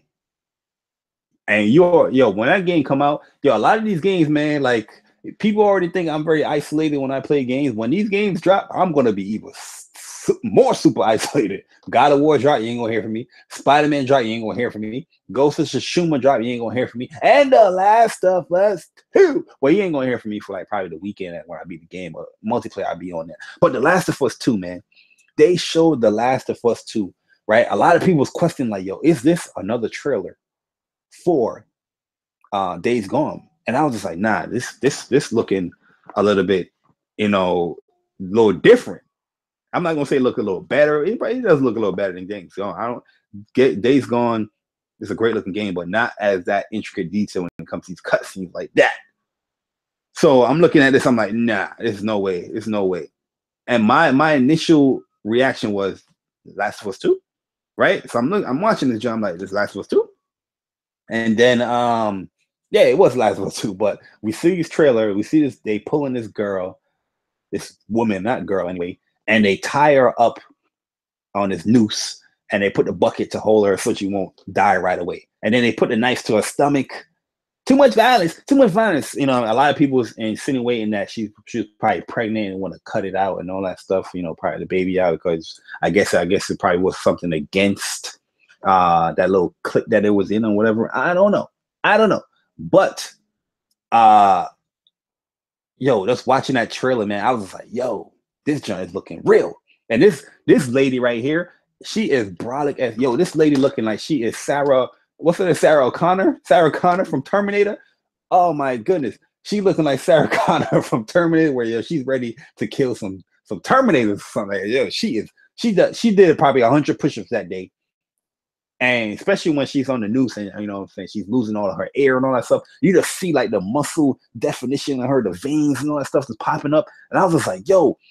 A lot of people was missing that detail, but yo, go watch that trailer again. Just watch how dynamic that stuff just look. Like, yo, you could tell like, yo, she's really being choked because she's just like clenching up and all that stuff. I'm like, yo, this is looking mad real as hell. But then you hear like this whistle or something, or no, they brought out somebody else. They brought like an Asian looking lady, and the Asian girl, she just pretty much like spit on, you know, this other lady. Dat Hawk. I never played Dat Hawk games. The only reason why I never played Dat Hawk games because I never liked a Dat Hawk anime. I thought that anime was mad boring, but a lot of people said the games is much more fun. I know that this came out recently as well, but I didn't get it because I got Summon Night 6. I'm gonna be playing that, and Night of Azor too. But so yeah, so the girl spit in the girl face, and then she was like, "Yo, clip her wings." When initially when I saw that, when I heard that, matter of fact, watching the trailer, I'm like, what the hell is she talking about? Clip her wings? Is she gonna like cut off her hands, right? And I'm just like, yo, this is about to get crazy. This girl about to get her hand chopped off. But no, Naughty Dog said, nah, we ain't gonna like literally cut her hand. We're gonna hammer her joint. So they took out the hammer. They start hammer brosing on her hand. I was like, yo, that joint is looking sick. That joint is looking visceral out here, man. And then they was getting ready to go for another hand. You heard the whistle. My man, the arrow, how the arrow penetrated Homeboy's face and how it just stuck there. I was like, yo, it was in this dude's jaw, bro. I was like, yo, this jaw is looking crazy. Then the other dude got like another headshot with the arrow. That jump went through his skull. You know what I'm saying?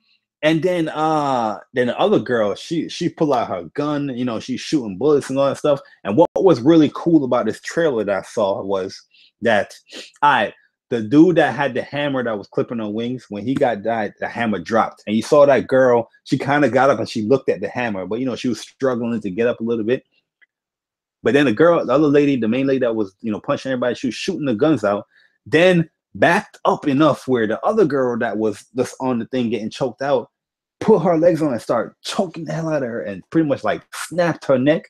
But before she like died, the lady, she tried to shoot the bullets, but she ran out of bullets. And I was just like, yo, that is so freaking dope, man. You know what I mean? I'm just like, yo, I'm glued into this computer screen. I'm glued. I'm like, oh my goodness. I'm like, what the hell is going to happen next?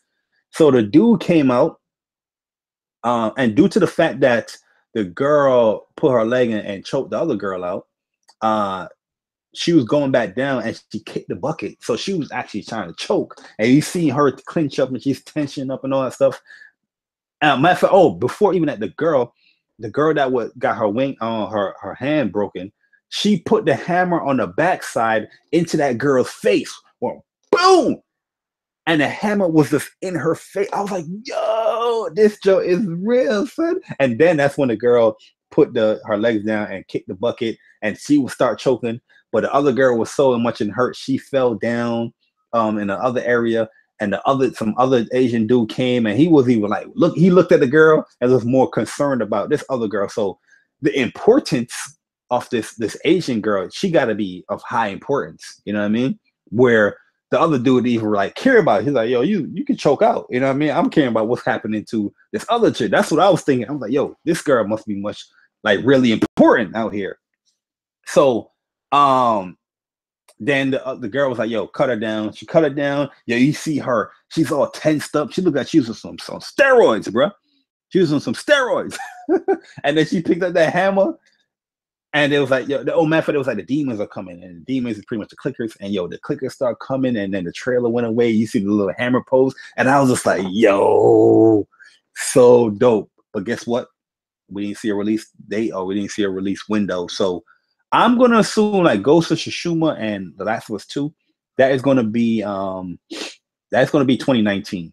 All right. If The Last of Us 2 does come out, it's gonna be holiday for sure, 2018. You know what I mean? We didn't get any release dates with a lot of these games.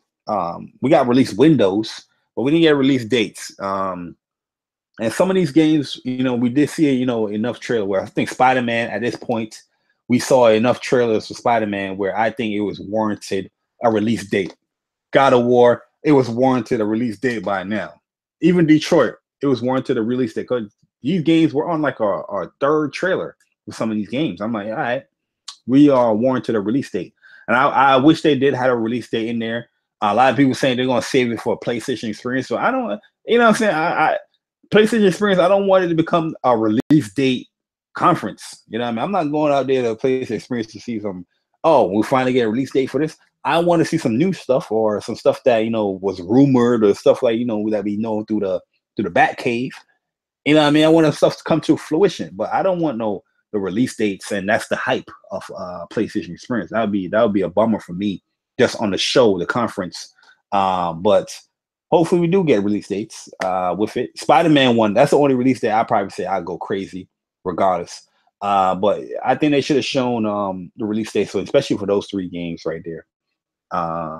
But I want to say this though. Like, I was doing my predictions with the release dates for these games. And the reason why I was basing my predictions off of, I was saying those dates or those months for the release dates for these games is because I was basing my predictions off of what Sean Layden said after E3. And a lot of people seem to forget this right here, where Sean Layden said that the games after E3, right? PlayStation 4 announced 2018 titles are all releasing the first half of the year, Sean Layden says. This was right after E3.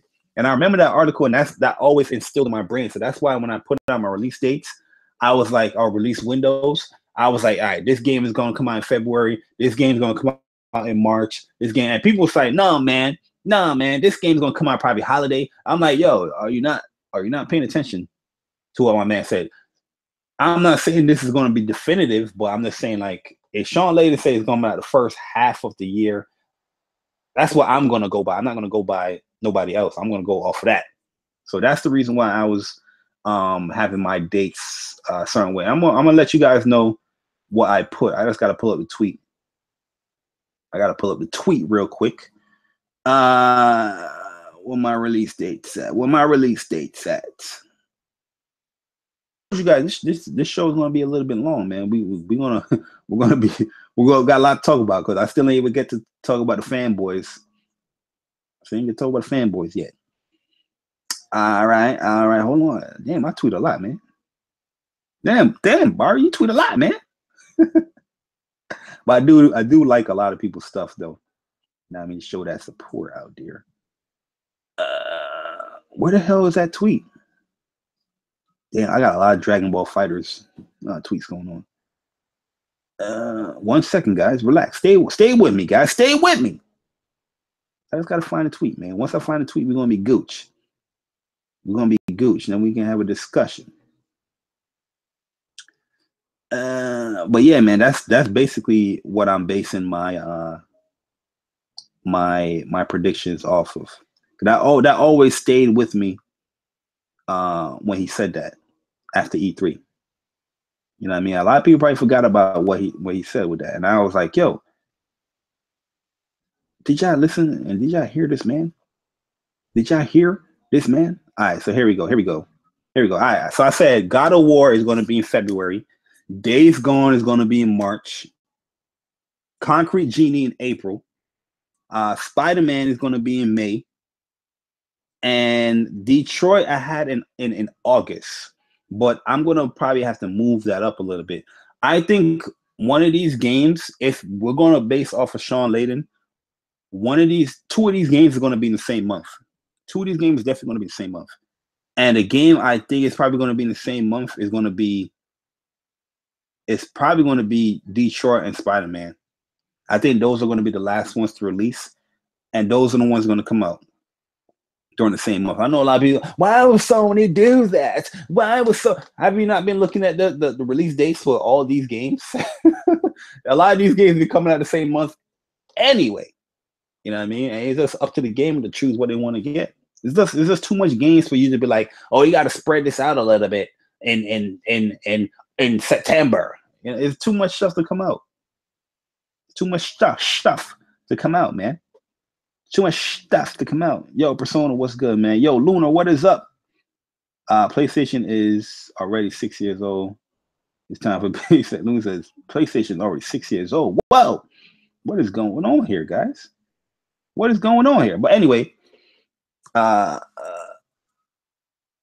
continuation of the original period recoded. Okay. It's a mid-gen cycle. Yeah, PS Pro is a mid-gen cycle. I don't think the PlayStation 5 is coming out until, that's just my prediction. I don't think Xbox or Nintendo is going to sway PlayStation to up their release dates or anything for PS5. I just don't see it.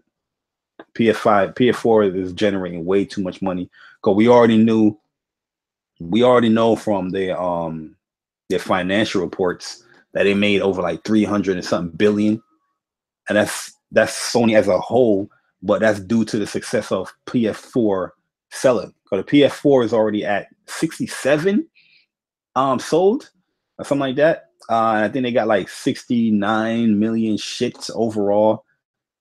That's just me skimming through the financial reports. But the PS4 is still selling a lot. I didn't see how much they sold as far as the quarter. But I know they're at 67 now, something like that. But also, PlayStation, they're getting away from the whole how much the PlayStation is being sold at this quarter and this stuff now. They're going to more of the Microsoft way with announcing subscription base and playtime and all that stuff.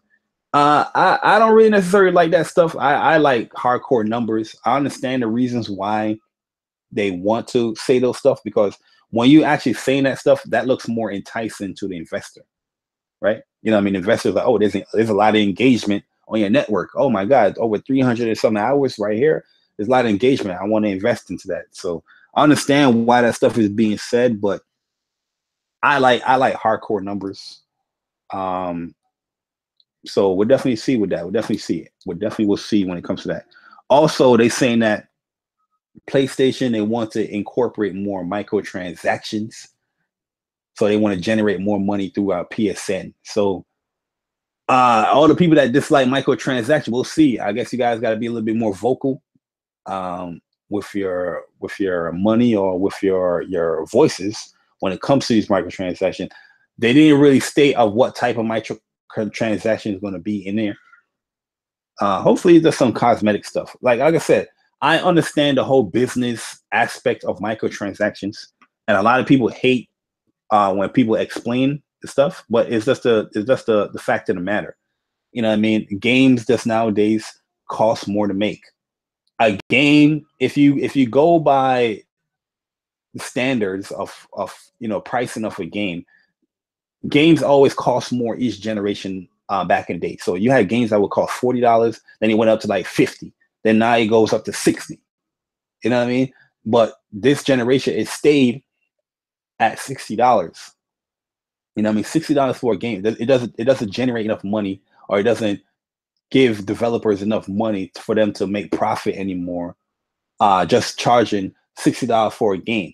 So they come up with these ways of like microtransactions. Some implemented good, some implemented bad, some implemented horribly. We know this, but these microtransactions are just there so the developer can actually make some money back.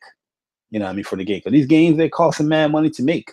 I'm not a developer or nothing like that, so I don't really have any like ties with it, but I just understand the business aspect of things. But like I said, I'm not totally against microtransactions. I'm just totally against certain microtransactions. Like the way how the loot boxes, gambling stuff, like I put up with that stuff when it came to Black Ops 3, because Black Ops 3, I enjoy that game wholeheartedly. You know what I mean? I have like days upon days in Black Ops 3, and I'm like, you know what? I gave it a pass. But I could see me giving that a pass is an issue, because with what's the other game? Infinite Warfare and the other games that they come, even with freaking Modern Warfare, they put the loot boxes in there and the semi gambling stuff in there, making it seem like, you know, the money you spend, you're not going to typically get the stuff that you want. You know what I mean? That's an issue. That's an issue. Black Ops 3 was notorious for that stuff, where, you know, I'll put money. I put a lot of money into Black Ops 3. $50 here, $50 here, just for some freaking loot boxes so I can get a certain gun. You know what I mean? I'm guilty of it. Like I'll say, I'm very guilty of it. And there's times where I ain't get nothing. I ain't get the stuff that I wanted. And I'm like, damn, I need to get this gun. And I another $20 or another $10 there. You know what I mean? So I can get I definitely understood the whole, you know, people's issues with the loot boxes and stuff like that. Oh, let me see. Hold on. I can understand people's issues and stuff with the loot boxes. I totally understand those kind of loot boxes. Even with Call of Duty World War II, I'm not gonna dive into those loot boxes like that. You know what I mean? Whatever I earn is what I earn. You know what I mean? What Infinite Warfare, I didn't spend any money on no loot boxes. You know what I mean? I didn't even enjoy that game like that. But whatever I earned is whatever I earned. You know what I mean? Hopefully they don't implement none of those variation guns and all that BS. You know what I mean? With Call of Duty World War II. But yeah, I can see people's fears when it comes to loot boxes and all that stuff. I totally understand it, man. I totally understand it 100%. But I don't think all microtransactions and stuff like that is bad. But we got to see how PlayStation is going to implement that. If they implement some loot box stuff, oh hell nah.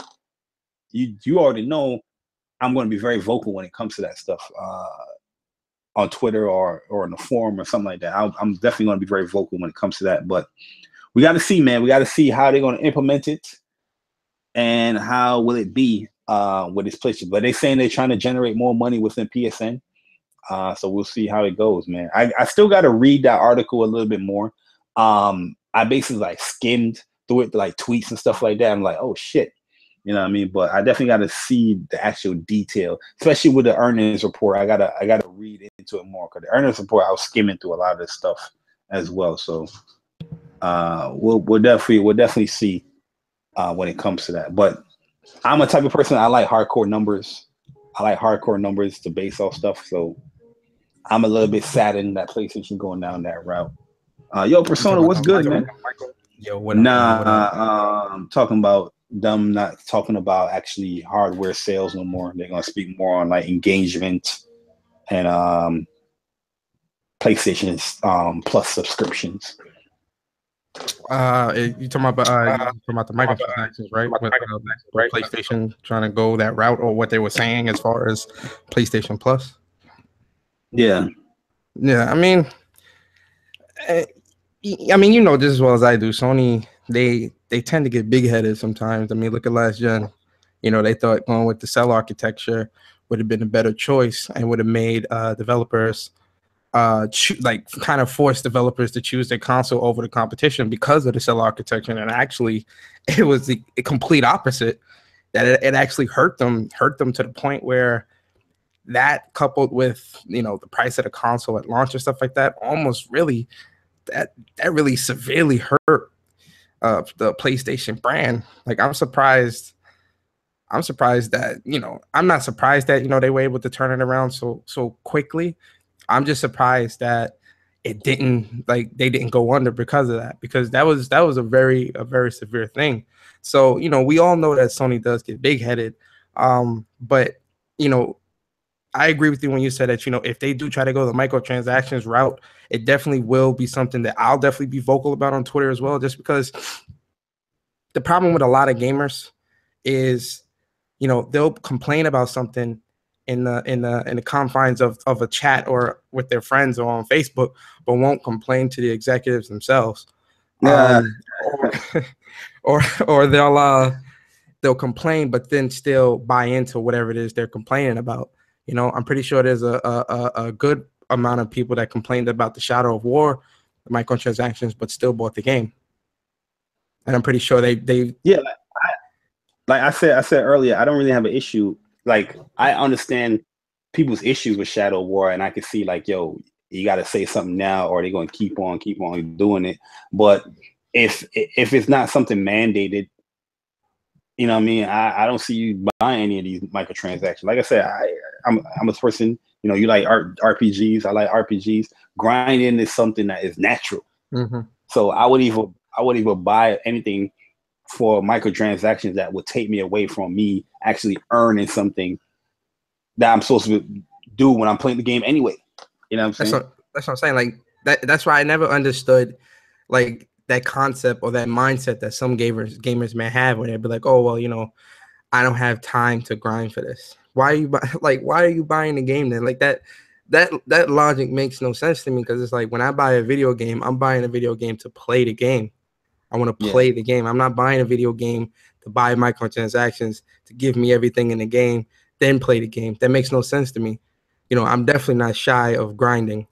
I definitely will grind, you know, whatever. But microtransactions, my fault, go ahead.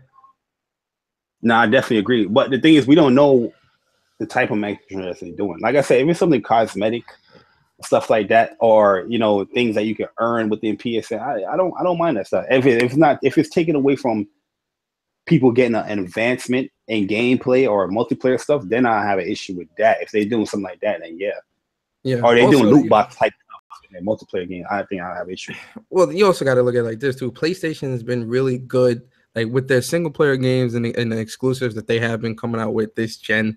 They have been really good on the whole microtransaction stuff. Like, yeah, we, you know, little costumes here and there for certain things and some of the exclusives, but really a lot of the exclusives we've been getting haven't really been microtransaction heavy. Like the only one that I can really say had a lot of like in-game stuff to buy that you could buy with real money is Uncharted, because Uncharted does have the Uncharted store where you could buy costumes and you could buy weapon packs and all this other stuff. Camos for the guns and stuff like that, different colors. Like Uncharted 4 would probably be the only one with that. But outside of that, can you really think of another game exclusive wise? Because, you know, we're only talking exclusives where the microtransactions was just crazy for a PlayStation exclusive this year. Well, not this year, this gen.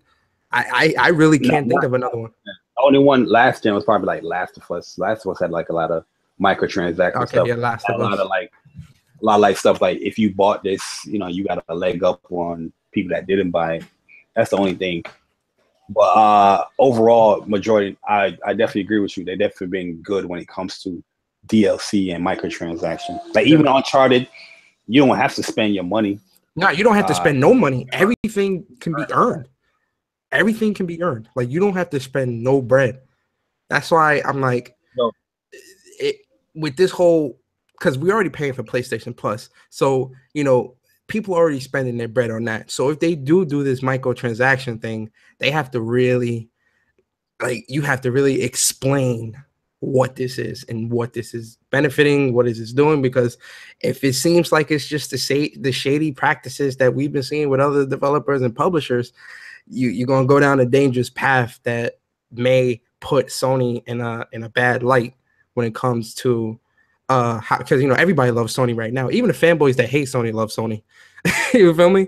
They're on it with the games, they're on it with the content, they're on it with the community engagement and stuff like that. So they're doing it right now. So that's why they get big headed sometimes. Calm it down, Sony. Calm it down a little bit. Yeah. Well, we got my man Mr. Stealth himself coming in also stealthily, like he goes to Shishula in here. Well, I mean, I found somebody to hold my beer for a second, so that was the Paris Games Week event. Hold my beer. Yeah, Kira, yeah. All right, Future Ponies is coming in here. You know, Hey! Stop that, girl. Don't get on PC. Get on the PlayStation first. Now, look, my daughter already a Batman fan for one. Now she up here holding the controller like, ooh, I want to play Daddy. I'm like, oh God, you're gonna be just like me. Yeah, I'm looking at the PlayStation exclusives. Like they do have like microtransactions, like Killzone and stuff like that, but it's nothing never like anything that's game, broken. Like you got a leg up advantage if you spend this. It's always been skins with Killzone. Yeah. And plus they give you in-game currency just for playing the game to go buy those said No, take that back. They actually took the microtransactions of actually spending real money and converted it into the in-game economy system. So you don't have to spend real money on the cosmetic items. So you basically have to play the game to get these things now. There's no more real money transactions on Killzone. Well, they're basically saying they're doing this stuff so they can earn more money through Yeah. That's the direction they're going. Yeah, I read the article whenever it popped up because when I initially seen it, I was like, "Oh boy, here we go." And I already knew people were going to just read the headline and just go off that and not actually read the whole entire article. And I see what they're doing, and that's the thing. There's ways you can do it, and it not just be like on some douchebag type stuff. Mm-hmm. You can do it. There's gonna have to be moderation to doing it. You just can't be slapping microtransactions on any and everything. There's gonna have to be a limit. Like if it's little small stuff, cool. Like if it's just strictly optional, fine.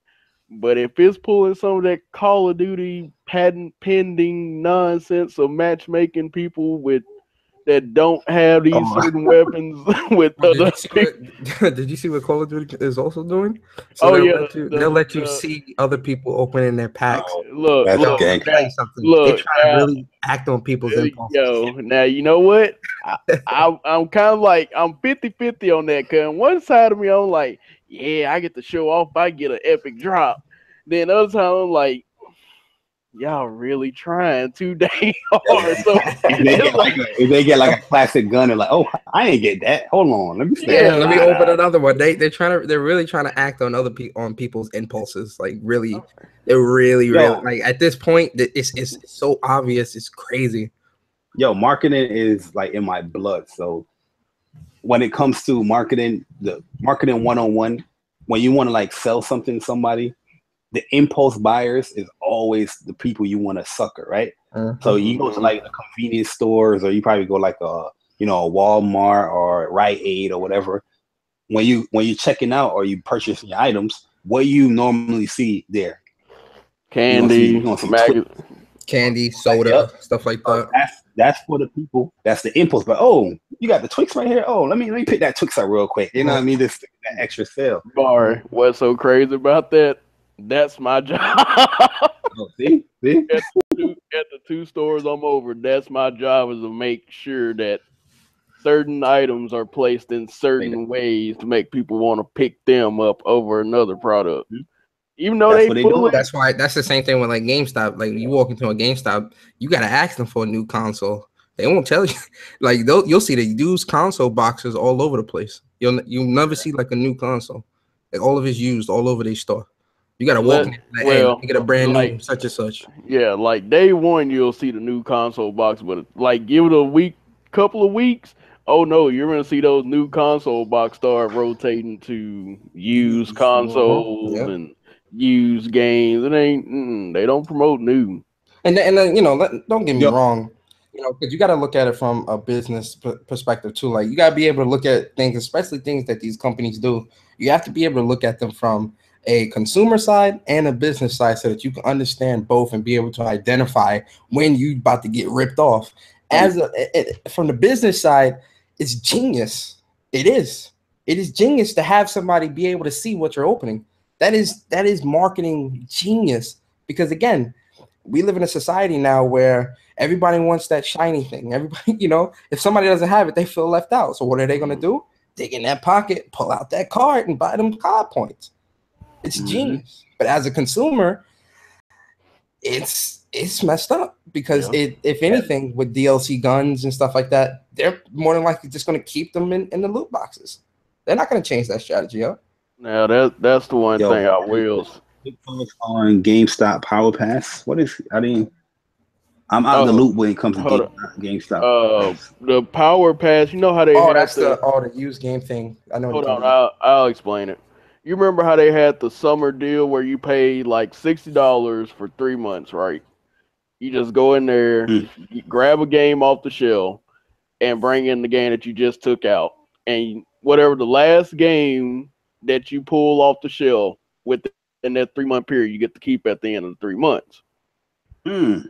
So what they're doing is essentially the same thing again, and it's for the holidays. So now you can go over there, pay the $60 subscription, and just as fast as you beat a game, you can walk back in there, give them that game back, pick another game off the shelf, take it home, beat it, whatever. But this is for only used games, right? Yeah, only used games, no new games. And they say at the end of the 6 month period, you will be able to keep the last game that you take out. It's pretty much like Game Pass and all that stuff, but for used games. It's kind of like it's kind of like all that stuff. Yeah, it's kind of like GameFly. Only the benefit is games. Yeah, the benefit is at the end of the 6 months is like whatever you took out last, you just keep. Period. No strings. Yeah, this is going to make a lot of money. A lot of people bash GameStop and GameStop. It's going to make a lot of money. I mean, see, but this is the scary thing about it, though, because I'm sure it will make a good amount of money, but this also is taking more money out of developers' pockets because they're not getting a sale. And this is why I'm saying you think of it as a consumer, but also think of it from the business side. It's smart for GameStop. It is, because that means you're getting more people buying used games or taking or wanting to rent used games than buy new, which means you're taking more money out of publishers and developers' pockets, meaning that more microtransactions and other things had to be put into games to cut the cost, or to be able to recoup losses from people not buying the games out brand new. So it's smart, but it's going, like, this is not a good thing at all. This is not, Game Pass isn't good. This isn't good. All that shit's not good, because that's why we're in a predicament where we're in now, where we've got DLC, we got microtransactions and all these crazy things in games on top of spending $60. On average, services is going to be the new wave of a lot of people. Yeah, like look at COD. Me, Court, and Barry, we all bought COD. Which version did you buy? I know which version I bought. I bought the $100 version, a $60 game for $100. But that's with the season pass, and the extra free shit and all that. Actually, you know what? I didn't buy the $100 version this time. Damn. I must be wrong. Barry, tell me you bought it at least. Oh no, I bought the $100. No, there we go. No. Look, it wasn't because I didn't want to. It was just like, you know what? That. It was like, let me just get the game, because I wasn't really thinking about the $100 version. If I want the season pass, I'll just get it later. Whatever. Or another game, Dragon Ball Z Fighter. I'm buying that Ultimate Fighter pass. I canceled my Yeah, I canceled my collectors. I bought it. Yeah, I got a digital. I'm getting it digital. I'm gonna cancel my collectors because no season pass. $109 version. Yeah, which I did speak about Dragon Ball Z a little bit, but before we get into that, I want to ask you guys, how do you guys feel about the media going to this whole violence in games now when it comes to PlayStation games? Before you answer, Cook, I'm gonna let you answer first. I just want to let everybody know I'm doing an in-depth analysis of that article on my channel later on this evening. In depth. All right. So, so we'll save your stuff. We'll save your stuff then, because everybody, make sure you tune. Matter of fact, let's give us a brief. Yeah, I guess a quick synopsis. And Barry, if you want to be a part of that, you can. You too, Court, if you want to be a part of it. But as far as the violent thing, I'm gonna say it just like this, man. I remember when I was a kid, a little itty bitty kid. I'm talking like 6 years old, 5 years old, and I used to go to the arcade, and it had Mortal Kombat in the arcade. I played it. I wasn't supposed to. I remember when I used to watch scary movies as a kid, right? My mom never wanted me watching scary movies, but I did. Countless things that involve violence, gore, and all these different things that I've done as a kid, and I grew up. You know, I ain't crazy enough. Like this whole violence thing is really getting old because there is no scientific proof of it. There is no, and with the article and what she was saying, she was more so about the violence towards the woman. You know, her being a female in the violence. It's not even just violence itself. I understand that she tried to mask it as violence as a whole, but she's really more so concerned about it being so violent towards a female and her about to cut her stomach open and all like. There is no context to this violent thing with The Last of Us. And I'm like, do you even know what The Last of Us is? There was plenty of context to why that was what it was. It's supposed to show you the environment that they're in.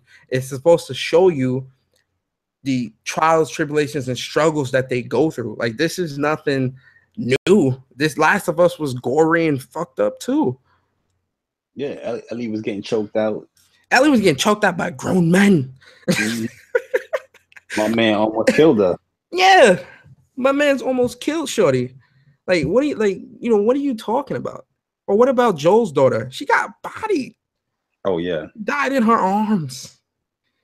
That's what I'm saying. I'm like, yo, where is this stuff coming from? Because, like I said, violence can be looked at in so many different avenues. Where, like, I compared Mario because that's like the newest stunt that came out, but Mario jumping on a turtle shell or jumping on a boss 3 times, that's violent, that's abuse, that's physical abuse. Let's not even go there because she's trying to say that, you know, in the article, she goes, oh, well, you know, women, you know, they're objectified to these violent things and they're objectified to this, da da da da da. Yeah, Mario's going to save a woman that keep getting kidnapped by some turtle dude. Zelda is going to save a woman that clearly can't save herself. Why aren't you coming down on these games that clearly put the woman in a position where she can't fend for herself? Clearly, like it's so blatant. But those type of games, and again, I love Zelda, I love Mario, I love these games, but I don't see that same negativity, or I don't see people looking at that as a negative, but they look at this as the negative because it's more violent and it's easier to bash. Yeah, we just bringing those stuff up just for like a comparison. Like, yeah, it's just a comparison. Look, man, ask these guys. I play with nothing but females. I love women. You feel me? Like I all this year, and that's what doesn't make any sense. All this year, we've been getting nothing but female characters in games. Near Aloy about to be a Monster Hunter. Aloy about to be. I was saying this in my video that I made earlier this week. Aloy's about to be the new face of PlayStation. Mark my words. Aloy is about to take the crown from Drake.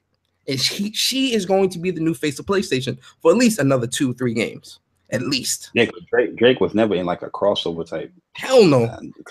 Hell no. And Aloy's in a crossover Monster Hunter game? Listen. Near Aloy. Shit, what's the other one? Shit, I can't think of it. It's so many that came out this year. It was from Hellblade. Yeah, Hellblade, Senua. Senua was crazy. Going through all types of mental issues. Chloe and Nadine with Lost Legacy.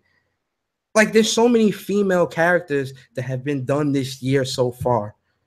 Aya from fucking Assassin's Creed Origins. Like, there's so many powerful characters this year, and you see this, and you see weakness, or you see whatever. I don't see weakness from this at all. If anything, yeah, Shorty still put the hammer through Shorty. Yeah, yo, I see two women. In my eyes, I see two strong, badass women that overcame a fucked up situation. That's what I see. If anything, that shit empowered the hell out of women with me. Cause I'm like, damn, yo, Shorty, I'm not trying to mess with Shorty. I'm not trying to mess with Shorty. She out here doing shit like this. Yo, Shorty took a hammer to her arm and still was able to get up and body. Listen, man, if that ain't powerful, I don't know what is, man. Cause I'll tell you right now, somebody do that to my arm, I'm on the floor crying. I'm done. I'm like, yo, I can't do this. It's whatever. Yo, Goku, what's good, man? I don't know if I said what's up to Goku, but Goku in the chat. What up, Goku? But yeah, man, I think it's crazy, man. I just think the industry itself is just becoming soft, man. Like, I don't know what the hell's going on. It's not even just video games. It's like with everything. Like, this is becoming. People are becoming more sensitive. People becoming more soft. Mm-hmm. Look, everything's always an issue. Look, we just need more people like David Jaffe to just come back and be like, you know what? Screw all this nonsense. I'm gonna make the game my way. Dang you! If a woman gotta catch the fade, the woman just gonna have to catch the fade. Women been catching the fade since God knows when in video games, just like men been catching the fade. Heck, I'm about to play a game tonight where a couple of thousand men gonna catch the fade on one beach. Facts. You don't hear no man out here complaining about why we gotta be getting shot all the damn time. Hey, yo, man. That's what I'm saying, though. Right now, because you already know when that 12 o'clock hit. On 12, yo. I don't know if y'all streaming. Quick little side note: your boy will be streaming that COD at 12. I will be recording. I'll be recording gameplay with my Elgato. But I'm doing campaign first. I'm not going multiplayer. I'm doing campaign. That's always been my stick. I'm definitely going to do campaign the week, but the first couple of hours I'm going I'm on that multiplayer. But see, I'm kind of conflicted because now I've seen that COD zombie mode, and I'm like, that zombie mode do look good. I want to kind of go play that.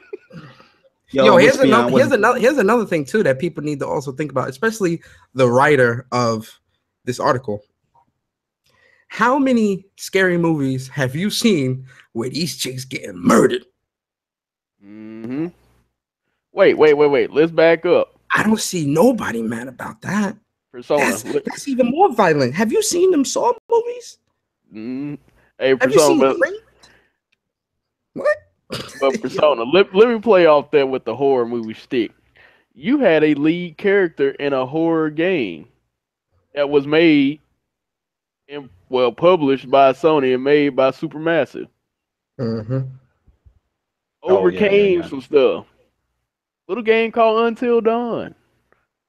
But hey, you got all these strong women that come out of the end and prosper, and you worried about people getting beat up like Kratos ain't been chopping off heads for God knows how long now. Yo, so that was I didn't read the article per se. I was looking at tweets and stuff. Nah, but that's gotta read the article on the women aspect. Yeah, all right. So the gist of the article is this: she feels that the violence that was portrayed, and not just Last of Us. The Last of Us is kind of the straw that broke the camel's back, but the violence that's constantly portrayed towards females in such a gruesome manner is very demeaning and not necessary. And she feels that the Last of Us 2 trailer was done without context. She said she watched the trailer and got there's no context, there's no meaning or understanding to the trailer. Like, she doesn't understand why they had to do it. I just broke down the Last of Us 2 trailer just a couple of minutes ago. But the other article I saw was with Detroit. They were saying violence in Detroit. I was like, oh yeah, she voiced that because she was like, oh well, Detroit. She's like they're portraying domestic violence, and I'm like, what are you? Hold on, Persona, because let's understand one thing. People of the world, y'all have to understand one thing: the world ain't all sunshine and rainbows. That's just a fact. I don't care how much you try to cover it up.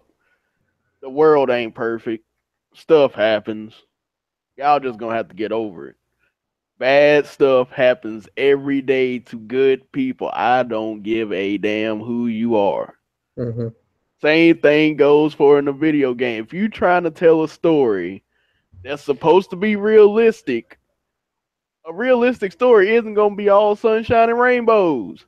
You're going to have some messed up aspects. Mm-hmm. Oh, Mortal Kombat. Well, people had issues with Mortal Kombat. Well, I'm just saying, like in the form of Detroit and The Last of Us 2. If your world is literally in utter chaos, don't expect sunshine and rainbows for women. Yeah. Men catching it, women can catch it too. Now let me play let me clean it up for court, because I know somebody that's gonna hear that and they're gonna hear but I hear what you're saying, but let me just add a little bit. Hold on.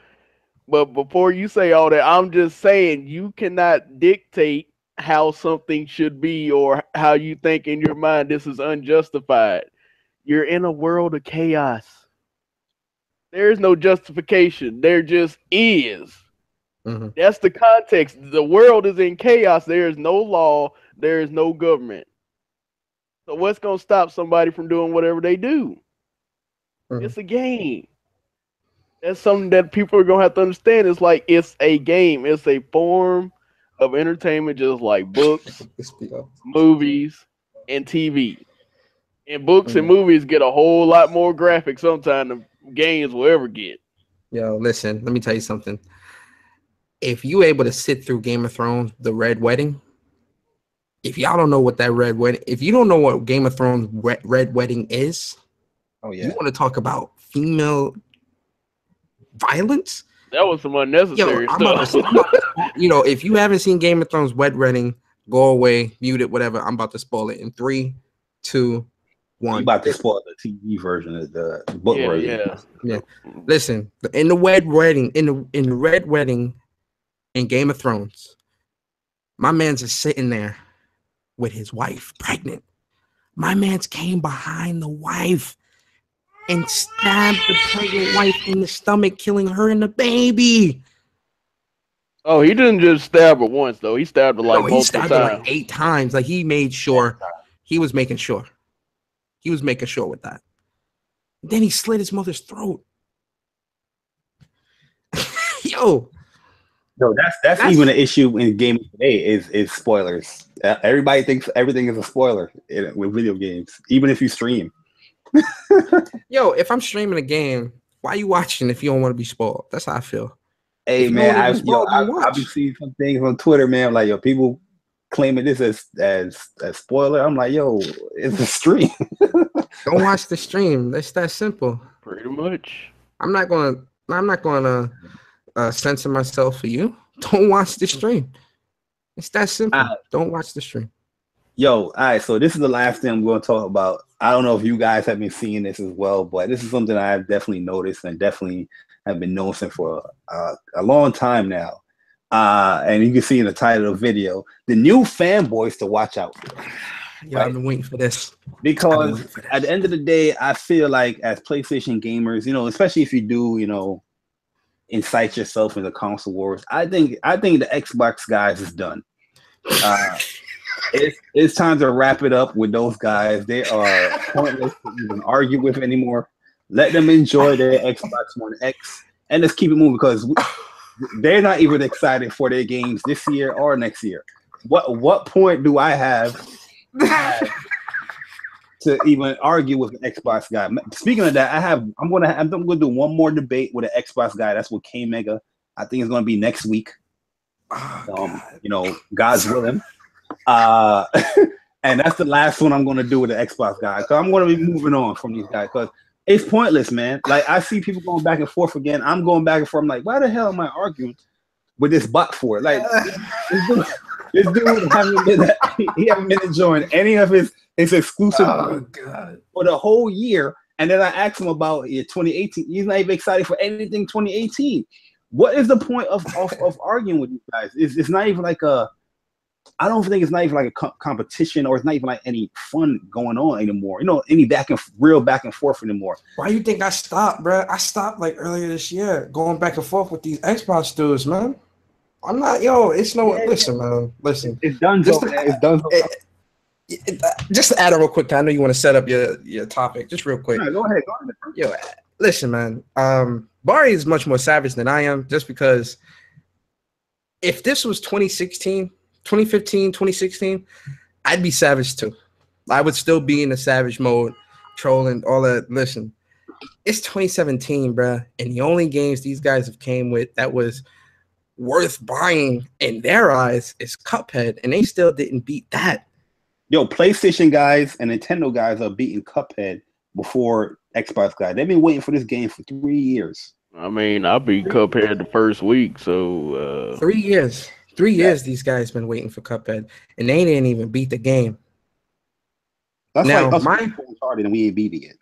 My whole thing is, I see with these, like, it's the same thing with these Xbox guys. Like, they're not even talking about exclusives anymore. They're talking about just power. Everybody's hype off power, which, okay, fine, whatever.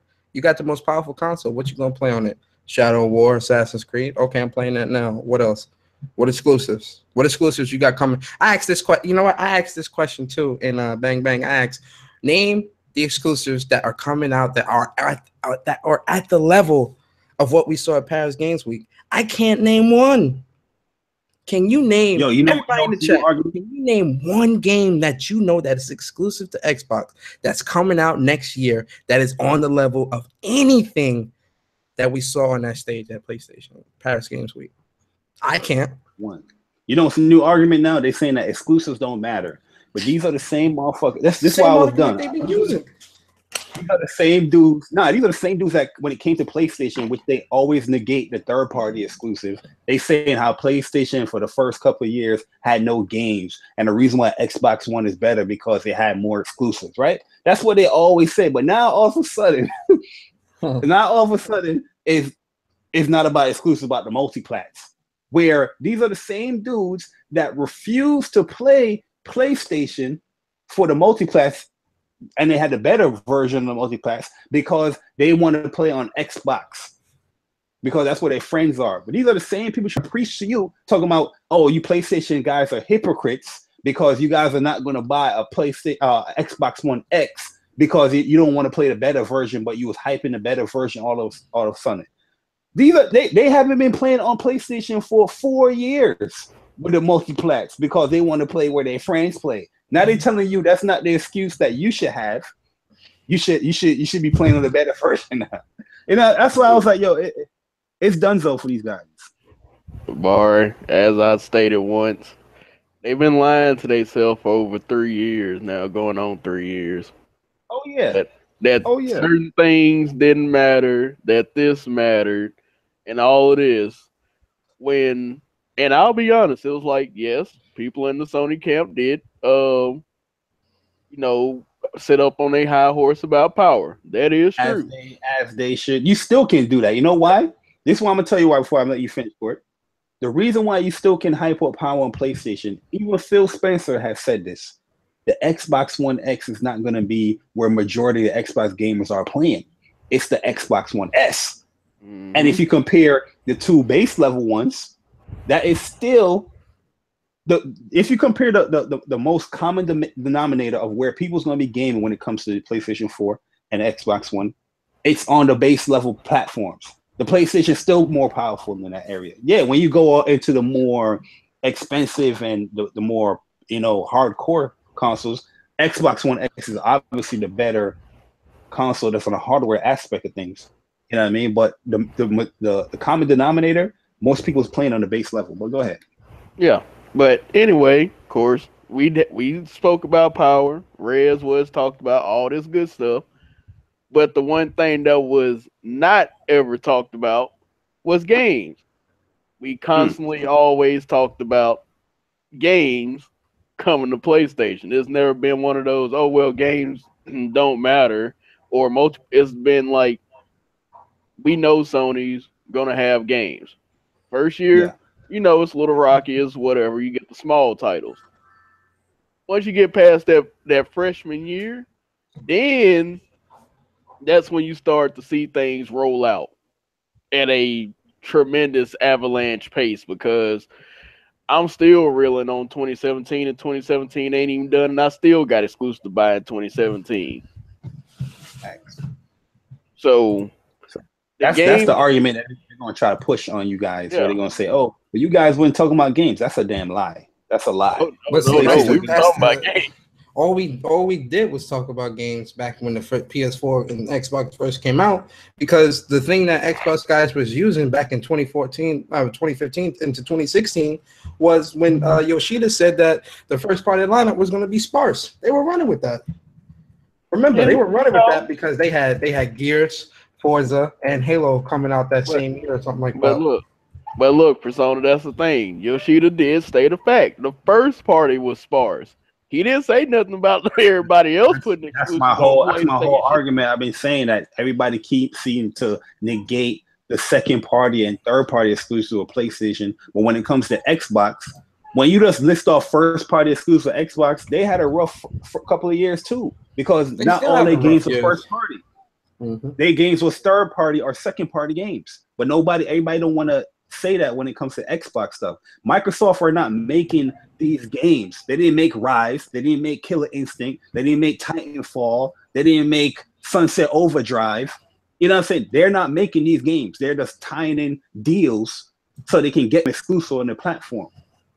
But everybody seems to forget that when it comes to naming Xbox exclusive. But when it comes to PlayStation, this is the first year against the PlayStation. All you had was Infamous and Killzone and Neck. Yeah, because all they listing off is games that's made by PlayStation, but you're not listing off the Bloodborns, all the 18, the other JRPGs that have been coming out, like Tales of Zestiria, the Disgaea. You're not listing them joints off because you just want to list off games made by PlayStation. But my whole thing is basically, I think the argument between Xbox guys and PlayStation guys, that joint is just null and void now. It is pointless. We already know that these guys are not even competition. They don't even like their own games. You know what I mean? If you listen to the biggest Xbox guys that's participate in the console wars, let's ask them, what game did you like that came out this year or coming out next year? They can't even tell you. They're listing off multiplats. All right? Better so, yet, Barry. I feel. Go ahead. And the thing is, I feel like even when it comes with an Xbox One X, you know what I mean, if they want to hype that up, they say like, yo, you're not even playing the best version of your own games. You know what I'm saying? That's the biggest difference between a PS4 and an Xbox One. The Xbox One, when State of Decay 2 comes out on the Xbox One X, they're not even playing the best version of their games. That's the best version of their games on the console side, but their games are not only on the console. It's also on the PC, not streamed. If you can buy these joints on Windows Store, some of these joints you can buy them on Steam. You know what I mean? So I'm just like, yo, you're not even playing the best version of your own damn games. So why am I even arguing with you when it comes to console war? I mean, if you guys don't participate in the console wars, then that's up to you. But this is console war shit. All right? But this is the new fanboys we gotta watch out for. Not PC guys. PC guys, I leave PC guys alone, man. This is what my man Court. Sometimes I dabble and dibble and in there. But I leave them alone. Watch out for them. I mean, but usually, PlayStation and PC guys, we usually kind of fairly get along. It's sometimes you gotta go in on a PC dude, but it's all good.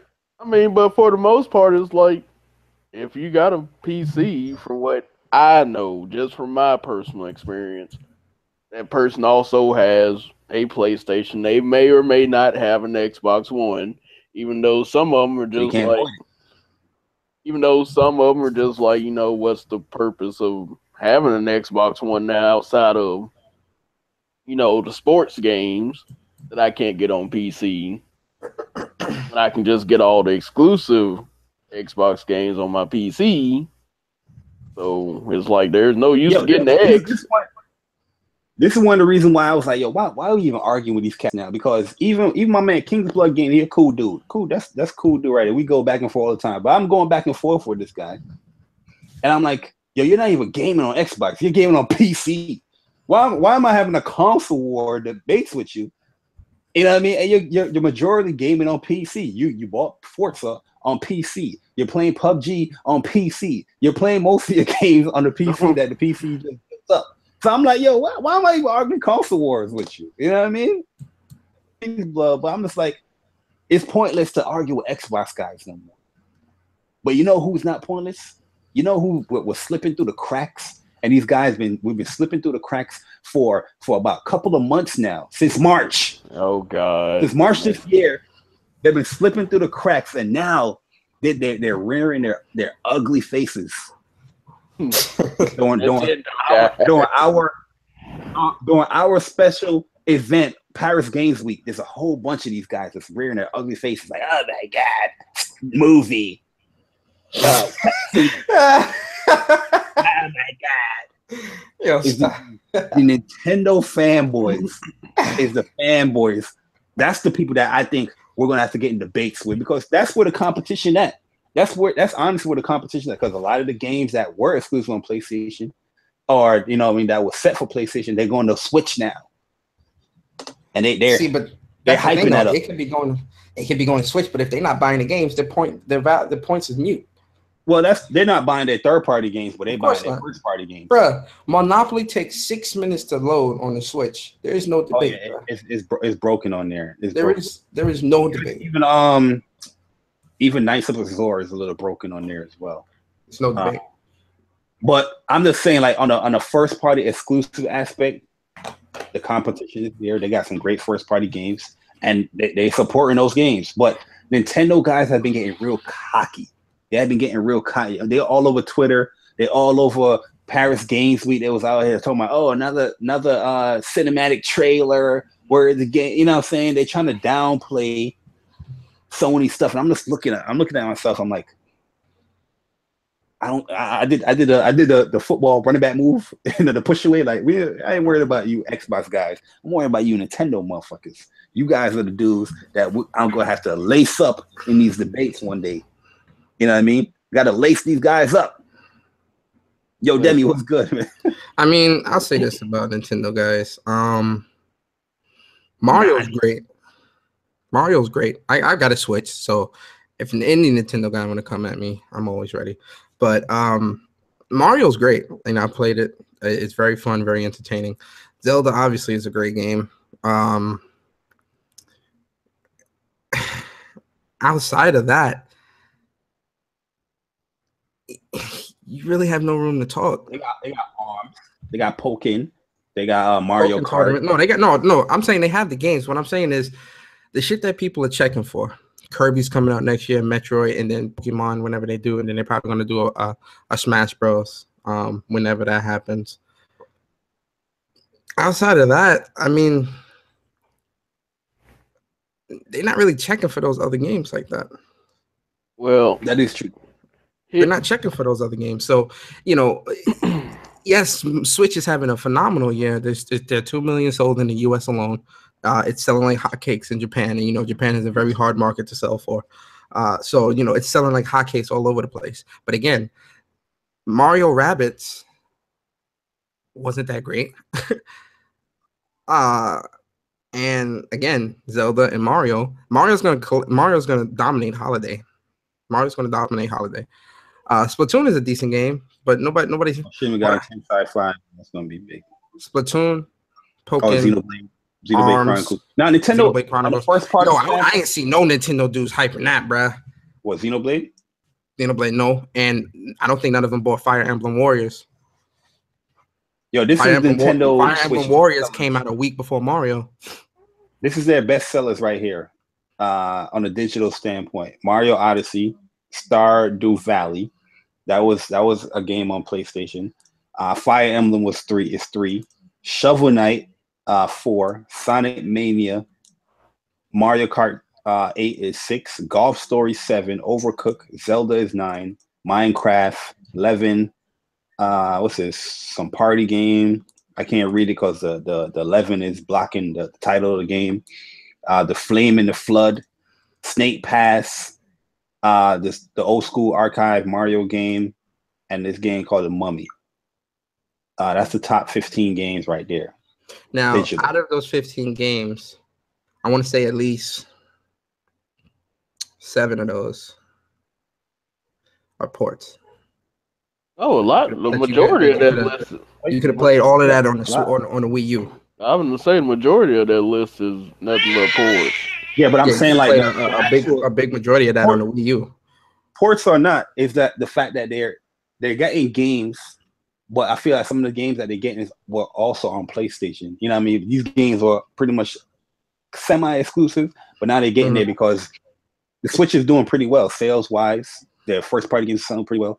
And Nintendo dudes are just getting cocky. They're getting cocky. I think PlayStation dudes. Nah, but you can use the same argument with PlayStation, with Switch guys or Nintendo guys that you use with Xbox. Xbox guys get cocky too. Remember when Xbox guys were getting cocky about these games? Remember how many people was hyping up Sunset Overdrive but didn't play it or beat it? How many people was hyping up Quantum Break but didn't play it or beat it? The same thing applies here. Yes, they're gonna buy Mario. They're gonna buy the Zelda and all that other stuff. But they'll say, "Oh, we're getting your games now. Did you buy it? You got Knights of the Sword too. Did you buy it?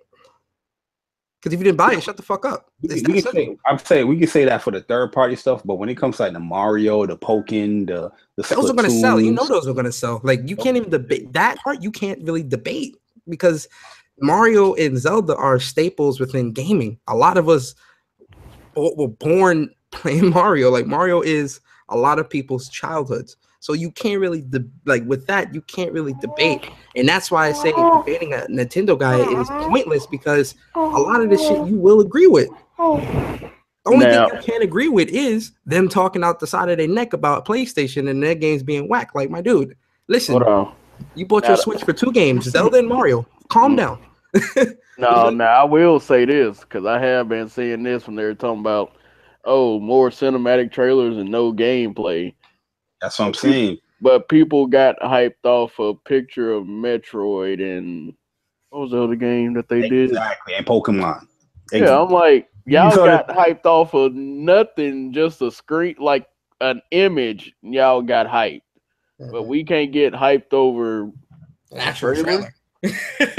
Yes, listen, that's the stuff I'm trying to talk about because we're letting those things seep through the cracks and they're just building up more cockiness and confidence while we're trying to attack Crap Gamer because he's bashing PlayStation Paris game. Like before the PlayStation Paris game even started, we already knew what his video was going to be. But I see a lot of PlayStation dudes is talking about Crap Gamer. We got to focus more on these Nintendo motherfuckers. I'm telling you guys, these Nintendo motherfuckers are rising up in a fucking army in the background, and we're so blinded we're not seeing it. We gotta watch it, and we gotta bring it to the forefront. I see it, but what Courtney just said. That is a perfect example. These dudes is hyping up a fucking GIF, a fucking picture of Metroid. You know what I mean? They ain't even buy the Metroid Samus Return. But they hype right now because you gotta look at this way. They still in the honeymoon phase because they got Zelda, they got Mario. Yo, they feeling themselves. Let 2018 roll around. Let God of War, Spider-Man, Days Gone, Detroit, Shadow Colossus. Let these games roll around, and let's see what the lineup is looking like for the Switch. Because remember, Wii U was getting that special treatment too, first 2 years. I mean, any console will get special treatment for at least this first year. You're gonna see that big influx of people. That's what I'm saying. I want to see what the Switch is going to look like in 2018. No, the Switch right now has almost just a little bit less than what PlayStation VR games have right now. They're getting some support over there. No, they get support. But let me see what that list looked like in 2018. Because right now, all we've got is Kirby. Nah. But 2018, I don't know what. Yeah, all we have is Kirby and Xenoblade Chronicles. Oh no! Shin Megami Tensei 5, which people didn't really play those games back then. I don't know. They didn't play those. They're not going to play those. I see those as more of a cult following. I know a person who plays Shin Megami. I was more, that's the off-branch Persona games, but a lot of people do like Shin Megami Tensei games. We'll see. Well, I think Xenoblade is gonna do great though. Xenoblade will do great. I'm picking up Xenoblade, and I'm picking up Kirby. I got the collector's edition for that. I ain't picking up. I'm done with Kirby now. Nah, fuck that. Kirby's the shit. I like Kirby on the Game Boy Advance, man. Those are my joints, man. Nah, Kirby gets picked up. But again, Kirby and Xenoblade are the only two games we know about that are coming out in 2018. Let's talk about poor storage system, LA Noire, and that's what I'm saying, Legend. We got to bring these things to these guys because when it comes to Nintendo fans, we look at them like the unheard of stepchild or some or the redhead. You know what I mean? Where we look at them like, oh, this is a Nintendo fan. Let's leave them alone. No, we gotta start treating them like that. They are literally the kids that sit in the corner and eat glue. Period. We got to start going at them, man. I'm telling you guys, they're rising up an army. They're like what's the dude from Lord of the Rings that Sauron took over, the white wizard? Saruman. Yeah, Saruman. And he's putting the white hand. These Nintendo fans are putting white hands on each other, and they're building up this fucking orc army. What the fuck? To send us to the tower. I'm telling you, bro. That's how it is coming out. Man said they putting white hands on each other. Chill, bro. That's how glue hands on each other, bro. Paris Games Week. I never seen so much hate. I seen from the Xbox guy. I was typical. That's Xbox. They're gonna hate regardless. But the Nintendo dudes, they was coming out the wazoo with the hate. But that's the thing, though, man. Like my whole thing with that is, if you was to get into a debate with a Nintendo guy, there's so much like outside of Zelda and Mario and maybe Splatoon and a few others. There's so many negatives with the console that like the console's online system is complete shit. The servers are shit. The storage system is shit. Like there's so much stuff with the Switch or with Nintendo that Nintendo guys can't really they can't defend because it's so blatantly obvious. That's why it's like I would look at a Nintendo guy talking shit and I would laugh at them because I'm like, my dude, I haven't been on a Switch. You want to talk? I haven't been on a Switch for months. Like I sold my Switch like early July or something like that, right? And I just got a new one.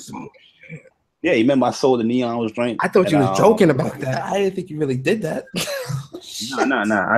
I couldn't pass up on that. I was like, oh, you want that? And it was coming back in GameStop and all that. I was like, nah, you can have that. Because I knew I was going to get another one anyway because that Mario bundle got announced. So I'm like, you know what? I'll get that.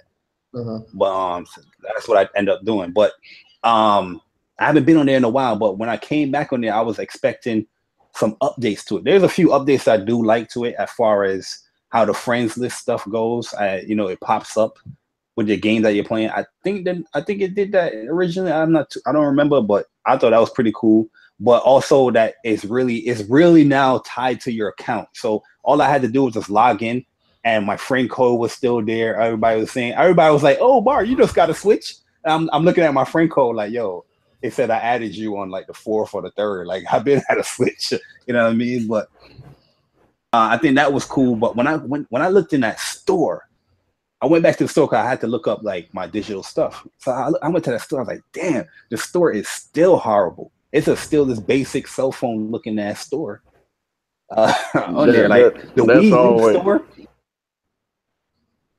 The Wii U store was amazing to me. I love the Wii U store. It had the music going. It was easy to just find stuff. This store is not hard as well, but it's just plain. Look, it looks boring. You know what I mean? The Wii U stores are so much more hype. Like, yo, I gotta buy me a virtual console game right now because you know what I'm saying. The Wii store has got me hyped, man. But this store is trash. I don't know, man. Nintendo dudes, they ain't got a whole lot to talk. That's the attitude right there, persona. They watch in a couple months, they're gonna creep up on you. It's gonna be like, oh my god. Like now, sales, I'm gonna be ready. Hold on. Sales is the thing that they're bringing up now. Sales, right? Yep. Yes. Sales on hardware. We never heard a Nintendo guy talk about sales since the Wii. What? Sales? Yo, if you combine the Wii U and the Switch right now, it's still not even half of PlayStation. What are they talking about? Calm down. But the Switch is selling good. As far as they're at 7 million now.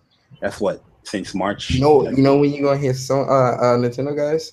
They're on Black Friday when the Nintendo is. Oh yeah, that's when you're gonna. Black Friday they getting a $25 discount, man. You already know how Nintendo is, man. Nintendo ain't giving no discounts. Nah, you paying full price for that Switch on Black Friday, bro.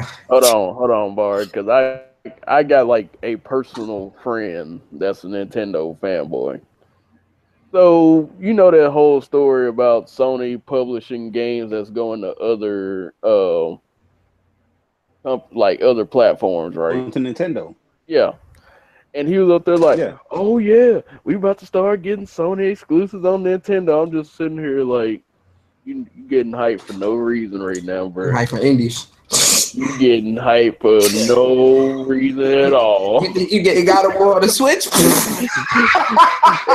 So I just put the little nugget of information in his ear. I was like, you know, this ain't the first time that Sony has done this, right? I just want to let you know.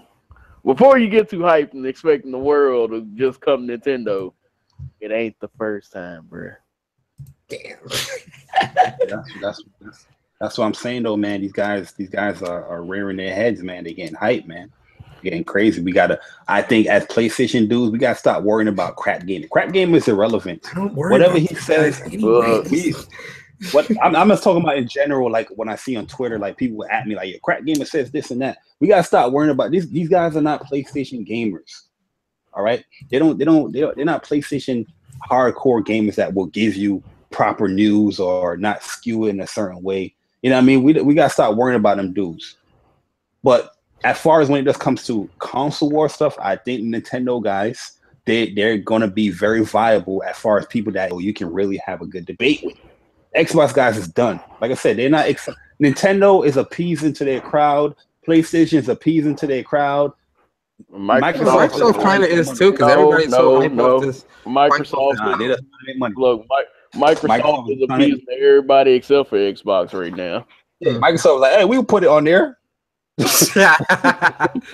just trying to make money, man. They ain't trying to please nobody. Look, they were like, oh, you want it on Steam? We got you, bro. We got you. We'll put KI on Steam. We'll put Quantum Break on Steam. Oh, damn. Yeah. Yo, you got Xbox dudes hitting up Mike Ybarra talking about, hey, man, why you talking about the PC? Talk about the Xbox. Just advertise Xbox. These guys are getting upset with what Microsoft's doing. Microsoft's telling them, hey, we play on everything. We play on everything. Look, and before, I stated this a long time ago. If Sony ever pulled the move that Microsoft is doing right now, I would strictly go PC. Sony would never do that because Sony not doing financial reports, they rely on PlayStation exclusive. Well, not only that, but they've been pushing that. But I'm just saying, in a console sense, if I can have one thing, just one platform to run everything, I would stick with that one platform. Yeah. So if PlayStation was going to do that, they would have did that last gen because they would have really needed it last gen. But I'm just saying, like, people always think, oh, because it's an Xbox title, it's on PC, you can just like we ain't got game. I'm like, bro, it's an equal opportunity over here for me. If anybody does it, I'm like, well, fuck them. I ain't gotta buy your shit. I'll just buy your games and keep it moving. Oh god. Just like Gears of War drop, bought that on my PC. Forza 7 drop, bought that on my PC. That's why I told myself I'm not getting no Xbox One S because we're looking to upgrade the online arcade, and I need a stronger, proper Windows PC to get it with. And I'm pretty sure I'm going to get one where it's going to also can play games. So I'm not going to buy no X. The laptop, Persona seen the laptop I'm about to get. Yeah, that junk it got a GTX 1080 in it. Oh yeah, you're good. I'm good. Wow. You're great. I'm not going to need and I'm building my PC, so I don't need my Xbox. Look, and before, cause I know somebody in the comments lurking or watching, before y'all say, oh, all these Sony people building PCs now, it's like, nah, the only reason, honestly, why I'm getting this PC, because I could have been got a PC, is just because, like I said, we're trying to upgrade the online arcade, and I need a Windows PC because Elgato does not play nice with anything I have over here with Mac. Even Media 4K too. Look, no. Yeah, I'm gonna say, they got the 4K Elgato 4K Pro coming out. When though? Oh, yeah. But that's only for like desktop setup. So Yeah. They do. I think they have like a HD60S. I think it's like a better version. That's the desktop one. I got the HD60S. But there's two versions. There's the one for the consoles, and then there's one for PC. And then they got the 4K. They got the Ava Media 4K pass-through thing that you could do now. Yeah, but it's I just got the HD60 one. Yeah, Bari got the original, what I call the POG box, because it's just a little small box. I actually got the one that I had to install on my PC, which I love to death, and I'm thanking God that I got this sucker because, good Lord. Yeah, I definitely want to do the 4K one, 4K streaming. Basically, guys, I just want to let you know, man, like the K Mega debate, if that happens, that's going to be the last little debate I do with an Xbox guy. Because, like I said, I'm not debating nobody that's not enjoying their platform on an exclusive level. You know what I'm saying? Like that's the reason why we get all these different platforms, why everybody becomes multi-platform gamers, but that's where all these neutral gamers come from, because they want to play something that they can't play on the platform of their choice or whatever other platform. They're exclusive, right? And if you're not enjoying that shit, why the hell am I debating you? You know what I'm saying? So I'm telling you guys, PlayStation Nation, PlayStation gamers that do incite themselves within the console wars. I see you on Twitter. Stop talking to these Xbox guys. Just stop. Stop. It's done now. It's done, man. These guys got the same dude that was hyping up Kinect, talking about this is great for developers because now it's in every box. Wait, Bart. Hold on, Bart. Hold on. Yo, you got dudes. Wait. NeoGaf with that. Wait. The same people that hyped up Kinect and dog VR, but yet VR getting more damn support than the damn Kinect did. Exactly. No, and pulling in revenue. Oh, but wait, VR is dead. I ain't never seen I spoke on VR with a lot of people, man. That you guys knew I was on before VR ever came out, I was on a whole bunch of podcasts.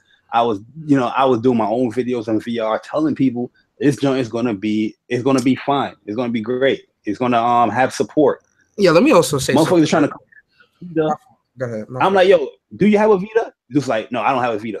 Vita gets a lot of support. Yeah, it's not getting first party support, but it has a lot of exclusives. Every damn week there's like a new game on the Vita. I'll put it like this. You know what I mean? If y'all don't read PlayStation blog, every Saturday, in fact, Friday at midnight. Friday at midnight, they do an article called The Drop. Every week, you will see a Vita game on that list. Yeah, let me tell you guys something. And this is Persona speaking, and I'm speaking for myself and not nobody else. Listen, guys, and this goes to everybody. I don't care if you PC, Nintendo, PlayStation, whatever. Listen well. Stop listening to people that don't have the products they talk about. I'm sorry. Like, Persona, man. If I was next to you, I would hug you right now. Like, really, really fondle you right now, honestly. Like, not Sky Bari's great. Nah, you know how Bari is. He's just that. Like, honestly, and I'm gonna talk about this tonight in depth because I know we got to get up out of here. But yo, please stop listening to people that talk about the products they don't have. I don't talk about Xbox One X on my channel because I don't have it. I talk about what they say. And I critique what they say, but I can't say that the Xbox One X is trash because I don't have it. I have a regular Xbox One. When I speak on PlayStation, Switch, I don't even speak on PC that much because I don't have a PC. I joke around and I troll PC guys or whatever, but I can't speak to what PC guys do. I have a Switch, I got a PS4, I got an Xbox One, and I got a PSVR. Yo, please stop listening to these guys that say PSVR has no games or PSVR is trash. They don't have it. Mm-hmm. They don't have it. Persona. Yo, and I hate to put my boy out there, bro. Let me ask you a question, bro. Dre, what up? Let me ask you a question. And this is no offense to anybody, but would you go to a bum that's on the street in Manhattan and ask this motherfucker, how do I become a millionaire? No. Why? Because he's not a millionaire himself. Exactly. Why would people I that don't have the experience. You know what I'm saying? And you listen to people that don't have, it's like, right? It's like it's like fighting games. Let's use fighting games, for instance. We run the online arcade, and when we don't know something, we go to a professional that knows what he's doing. And who do we follow? Taquito, F-Champ, all these guys. We watch their videos, watch the announcers and things like that, so that we can get better at what we're doing with the online arcade. I'm not going to somebody that's bashing fighting games, saying every fighting game is trash, but can't do a 5-hit combo. Why would I come to you for anything? Fighting game wise, the same thing applies to these products. Yes, everybody is entitled to their own opinion when it comes to a product. It's the free country. You can say whatever you want about a product, but when it comes to taking what somebody says about a product, in actuality, if they don't have the product, their opinion essentially doesn't mean anything. Because they don't have the product. They don't have the product. They don't have 4K. They don't have nothing. You could come to bar. You could go to court. You can go to me. I have a PSVR. You can yo Persona. What do you think about the PSVR? It's dope. Yo, during Paris Games Week, I had to expose somebody. I'm gonna keep his name silent because he's my boy. But he was trying to say that PSVR was trash because the 2 games they showed at Paris Games Week. I said, but bruh, you see all the other games? They're all trash. Yeah. Have you played any of these games? Oh, PSVR don't have no games. Are you paying attention, bro? Like, what are you talking about right now? I mean, he doesn't have a PSVR. When they announced, PlayStation VR for the first year had over 100 games, everybody's like, oh, I'm shocked. How the fuck you shot? You a hardcore gamer. You're supposed to be inclined to the news. How you shot that this platform has over 100 games? That's like when people listen to people like that. That's like you going to somebody. And you're listening to them about a book report that they didn't even read the book. You know what I'm saying? I'm gonna put it in nigga terms. You can't go to a dude that ain't getting no pussy and ask him how to get pussy. Look, I'm gonna put it like this: you can't go to someone that's single and ask them what you should do in your marriage. Bro, I'm single. I can't tell you. I have a wife. Would you do that? If you had a relationship, would you go to a single friend and ask them for advice? No. On your marriage? Hey man, I'm not. My girl want to move in. What should I do? I don't know, nigga. I live by myself. What the fuck? You can't go to somebody that's not getting pussy and ask somebody to get pussy. And that's like the layman's terms of how I can explain this. The same thing applies to these products. When I get married, I'm gonna ask Court, how does he deal with his wife? Because the first part I hear or smell, I might divorce him, right? Yo, you know what's fucked up, bro? All wives gotta do that shit. I know my wife gonna do that shit, man. In the middle of me sleeping. Like, that's divorceable offenses. Look, my only thing with some of these guys is like, I know some of y'all troll, y'all do whatever, cool. But some of y'all just be spreading misinformation, And I look, man, if I see some BS being just thrown around, I'm gonna call you out on it. Because I ain't gonna say dude name, but it happened in a particular group that everybody's frequents if they're in the console war. And this guy asks, because he was looking at the paper, the specs of the Scorpio versus a 1080 Ti. And he was like, well, the specs line up, so the specs and all this be lining up. And I'm like, bro, why are you up here comparing specs? And specs don't even tell you half the fucking story about this. Like, you can't even take an AMD card with the similar specs of an NVIDIA card and compare them anyway, because you know the performance is going to be different. Just because, they got the same amount of CUDA cores. That don't matter.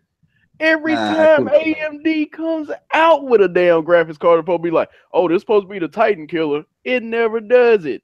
It actually performs at the same level as the previous NVIDIA generation. And I sat here and told this dude, I'm like, dude, if you really want to get down to what this thing can do, take a card from AMD and compare it with that.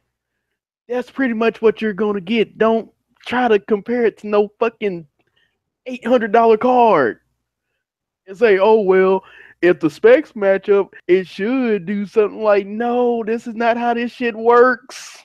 If you're gonna talk about specs, you gotta talk about performance, and believe me, that shit ain't gonna perform nowhere near 1080. You got Xbox dudes that hate PC telling you about teraflops. Yo, I'm done. I mean, yo, you got dudes telling you about teraflops that don't even play on PC. My dude. I mean, this is just from my little knowledge of just basic PC stuff. It's like you can read that paper until you blue in the face, and that shit still ain't gonna be right. It ain't nothing gonna show what that thing's gonna do until you actually get it in your hands and run it. Dude says 6 teraflops is enough to do games 4K 60.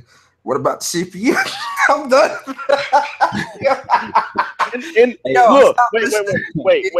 And here's the weird thing that's about this, because you can, if you got a PC, you can test it yourself. Once you push anything to 4K, it usually becomes more dependent on the GPU anyway. Unless it's a really heavily CPU utilized game like Destiny 2. Therefore, why you can't get that shit at 4K 60 on any fucking console? Because it's CPU intensive. Yeah, you got all this damn fucking graphical power in the world, but your CPU is holding the shit back. And everybody sit back and be like, well, console optimization, man, look, console optimization ain't gonna fix shit when you got a damn weak ass CPU holding every damn thing back on a damn CPU intensive game. Let that sink in. Your graphics themselves, and they still said that they was lying. Bro, what are you talking about?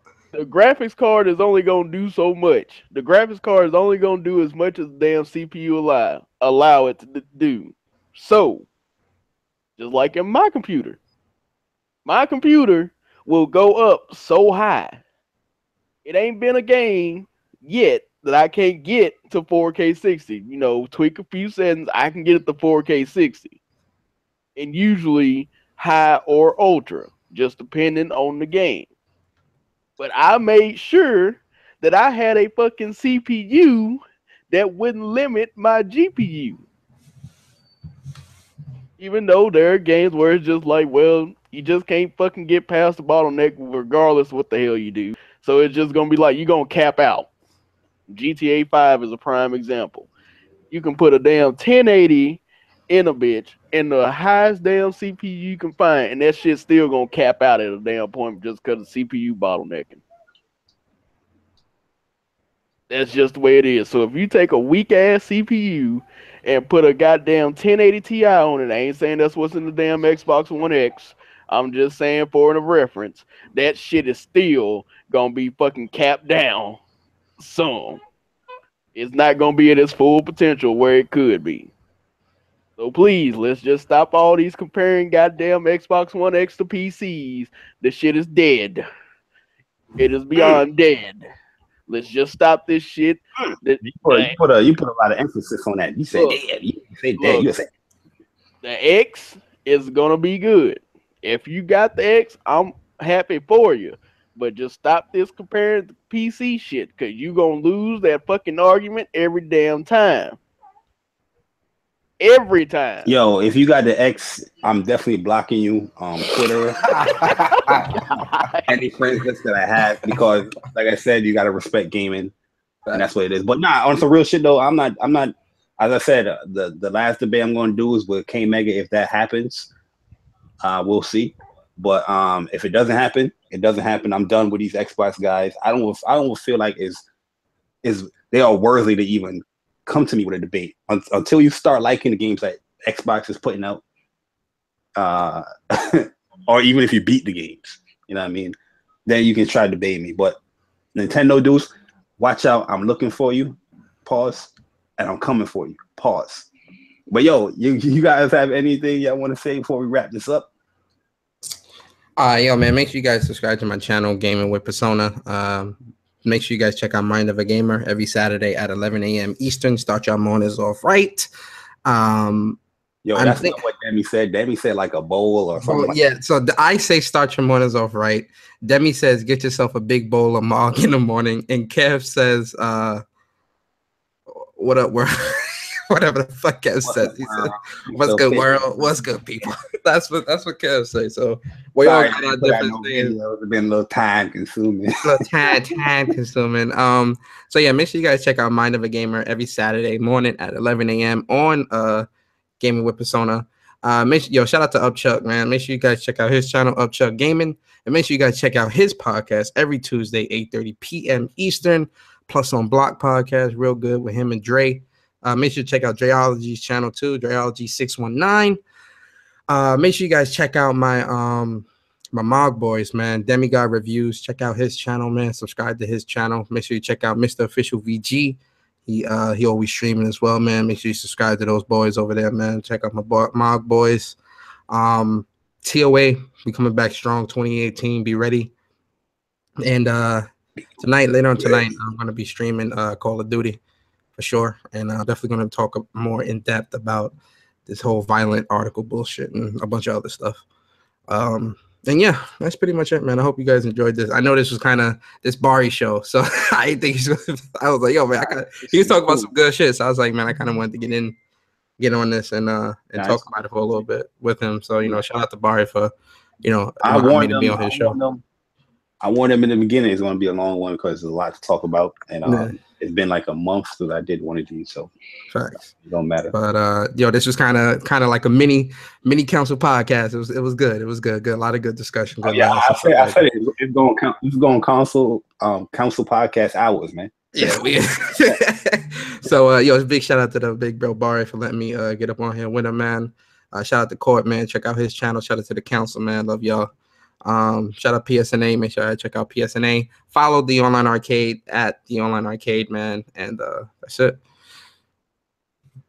Factuals. Yo, Court, my PC brethren. What up? Yeah, it's been good. I'm glad somebody held my beer for a couple of hours now. That beer is probably hot, but I appreciate it. But yeah, man, it's the good discussion overall. Of course, I had to get on bar and be like, look, bruh, somebody been hold my beer. I'm hopping in here. Don't say nothing. Just let it happen. Pause. Yeah, I seen your comment. Yeah, I know. Bang Bang. But yeah, man, if y'all like gaming, just game, man. Don't listen to all these crazy folks out here, because some people just got hate in their heart 24/7 and can't hate to see you prosper and be happy with your gaming choice in life. I will be playing Call of Duty, except unlike these guys over here that's all multiplayer, I actually care for the story. So if y'all see anything from me on Call of Duty, it's going to be story and then the multiplayer. In that order. It ain't going to be no multiplayer, then it's going to be story first. That's always been my ritual with any shooter, period. Finish that story, then go enjoy the multiplayer. Hold on, Cole. You sound a little upset right now because we gonna play multiplayer for what's going on. No. I mean, y'all go ahead, get y'all head start. I'll catch up. I'm gonna go. I mean, it's gonna be double XP this weekend anyway. So, I mean, the first day is double XP. The first night, the first day, the third. Look, y'all will not tempt me with double XP because I'm getting my Tommy gun anyway on day one. You know what's funny? That's the only gun I didn't get to use in the beta, so I definitely gonna try to get up there to get that. You know what, too? I haven't prestige in the Call of Duty since Black Ops 2, so I'm going through all the prestiges with this. I ain't prestige on Infinite Warfare. It wasn't even no point. Last Black Ops I prestiged on was 2. Black Ops 2 was like what? 6 years ago? 5 years ago? I prestiged on Ghost. I prestiged on Black Ops 3. I prestiged on Advanced Warfare. Yeah. Infinite Warfare didn't even get enough of my time to even think about prestiging. It was just this one's getting my prestige. This one's getting my prestige. I think Infinite Warfare was probably me and Bar is just like, oh, let's just hop on Infinite Warfare just for shits and giggles. Like it wasn't no trying to get the prestige. It was just like, let's just hop on there for shits and giggles. Yeah, I ain't prestige. And then later on, we'd be like, you know what? Fuck this game. We're going to Black Ops 3. Oh, Black Ops 3, I did Prestige twice. And Black Ops 3, I did, but I stopped afterwards. Black Ops 3, I'm on my 9th Prestige going on my 10th. But I'm gonna be doing class breakdowns and everything. Yo, this card, I'm in it, bro. I'm in it. Now, if y'all haven't been following me, y'all know GT drop. I've been on that for going on 70-some hours now between the beta and the full game. Damn. And I've been practicing. I'm getting ready for this weekend because this weekend is race weekend for the FIA Manufacturer Cup. So I am racing for Team Porsche. That's who I signed my contract with. This is just a test season, so I think they're just doing like a couple of races this weekend. Then they'll actually start the full season. Porsche is who I got my first win with, so I went with them for this little test season. Next season, I'm iffy on who I'm going to go with. It's kind of a toss-up right now. I got to test out a couple more cars. So, but look, I know everybody's seen the reviews. Take those reviews for what they are, just reviews. That's somebody's opinion. Either play the game and you like it, or you play the game you don't like it. For me, as a person that's been playing GT for going on over 20 years or near 20 years, I love it because it's focused on what it should be about the actual racing. And that's what I always played GT for, was for the racing. I didn't care about 1,000 cars and all this because I only played with at max 20. Even though I could have a 100-car garage, I would literally only use 20 dang cars out of that whole garage, if that. So, if anything, I'll probably hook up my PlayStation, my Elgato, record the races, post them up on the channel. Also, if you haven't been on the channel, I just posted up some Need for Speed Payback gameplay. And you know what? This year, I'm actually kind of feeling it. It's went back to the underground most wanted days, and I'm cool with that because the last couple of ones just been kind of off. So if you're looking to get into Need for Speed again, go look at my channel. It's like a 20-minute video, so you get a good little feel of it. It's kind of like Need for Speed meets Forza Horizon now. So you got a lot of stuff to do in an open world. Yo, speaking of GT, did you get your T-shirt? Yeah, I got my T-shirt. Yes. Look, Bar, I was up there, like, I looked at my email, and it was like, hey, you got something at the house. I'm like, what? Like, what in the hell did I order? And I'm up here I'm like hard down, leaving work, looking at my email, and it's telling me where it shipped from. I'm like, and tell me to wait. And I'm like, what in the hell did I order? Because ain't nothing came out of my bank account. Ain't nothing come out of PayPal. Nothing came off my credit card. So what in the hell did I order? I'm up here freaking out for a second. I'm like, did somebody send me some shit about to, mess me up? And I got there and I picked it up. I'm like, it's a shirt. Open it up. I'm like, oh, it's that shirt. I'm like, I forgot all about this damn thing. I forgot about it too until I saw it. I was like, oh, damn. I'll take that. New shirt. All right. So I was about to ask you that too. I'm like, did you get your shirt yesterday? I got it yesterday. Yeah, that's when I got mine. But I was just surprised. I was like, dang, I forgot all about this shirt. So now I got the shirt to go with my hoodie, to go with my game, to go with my autographed Nissan GTR that I got from Kaz himself. So yeah, I'm really goddamn happy. And yo, Trigger Man, what's good, man? And look, people be like, you didn't get an autograph by him, man. Look, I shook that man's hand, and he gave me a black GTR and put it in my hand with his autograph in silver pen. So yeah, it's real. I have to wait 2 hours. Block Kill the Council podcast. I see that. I'm like, you know what? I'm done. I'm done. Barry, go and do what you gotta do, bro. I'm gonna go play Wolfenstein. Nah, man, Speed. I like the passion, man. I've been on off and on Gran Turismo. I haven't really dive into it. The other day I have, like the other past weekend I did, and I had to get some of these Vision cars because I was earning up some money. I already got like $2 million off the debt for pre-ordering. Look, And I had to get that FT1, bro. Oh my god. That FT1 is a very, very nice car. I'm not ready for that car yet, bro. I was like, hold on, let me start off a little bit slow. No. Understand. You probably ready for that car and don't know it. The car that you ain't ready for and nobody can handle is the Tomahawk. Ain't nobody ready for that. Oh, yeah. Yeah, I got that. I was like, yo, I ain't touching the Tomahawk yet. You know what I mean? Even the Mazda, the LM55, I ain't touched that one yet, but the FT1, I've been dibbling dabbling with that bad boy. It's a beast. I'm just gonna have to set up like a community lobby one night and just be like, hey, just come out and run some laps, do whatever, Yeah, I can't even like race online yet because I still gotta do the classes and all that stuff. Look, all you gotta do for the classes is take 5 minutes out your day to watch 2 videos.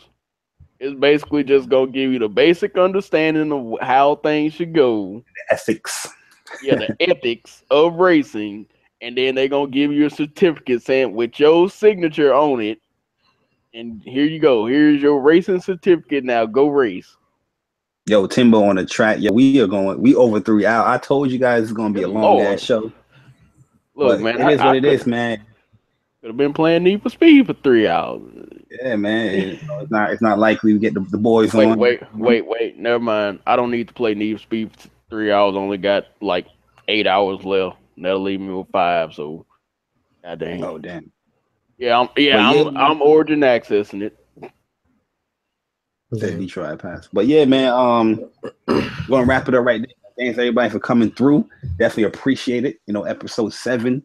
Remember, guys, what I said about them fanboys out there. About them fanboys out there. But yo, like Persona said, TOA is definitely gonna be back and coming stronger than ever in 2018. Yes, Marvel will be on the arcade, on the online arcade. So yeah, we're gonna be announcing the schedule probably before the end of the year for 2018, so everybody can be prepared and know what's coming. We'll definitely try to do it 2 months before. Like we'll try to announce the schedule 2 months before the first premier tournament. Yeah, so probably like end of November or December. We'll announce it. But also the Patreon, that's going to get revamped. Hopefully we get much more support on the Patreon. But everybody that did support or is supporting the Patreon, we definitely appreciate it. Just know that at Patreon we don't charge every month. We only charge during a premiere tournament month. So you won't be, if you do subscribe for like $10, you won't be getting charged $10 every month. Just know that. Also, check out the Mog podcast with Persona, Demi, and Mr. Official VG. That's every Saturday at 11 a.m. Check out Plus on Block. That's every Tuesday at 8:30 p.m. Eastern time. I know Chuck is gonna be like, nah, man, it's 5:30 over here. No, Eastern time. It's 8:30. But yeah, definitely check those guys out. I will put the stuff in the description below. But definitely a big shout out to Persona and Mr. Stealth himself, Sarge, for coming through. Check out their channels. Persona streams a lot, so definitely check that out. And I know Court definitely put up a lot of GT stuff on his channel. So definitely go and check those guys out, man. But this is the JayBari Show. Just my 2 cents. And we go. Deuces. Peace. Oh yeah. Nintendo fans. Oh my God. Bye.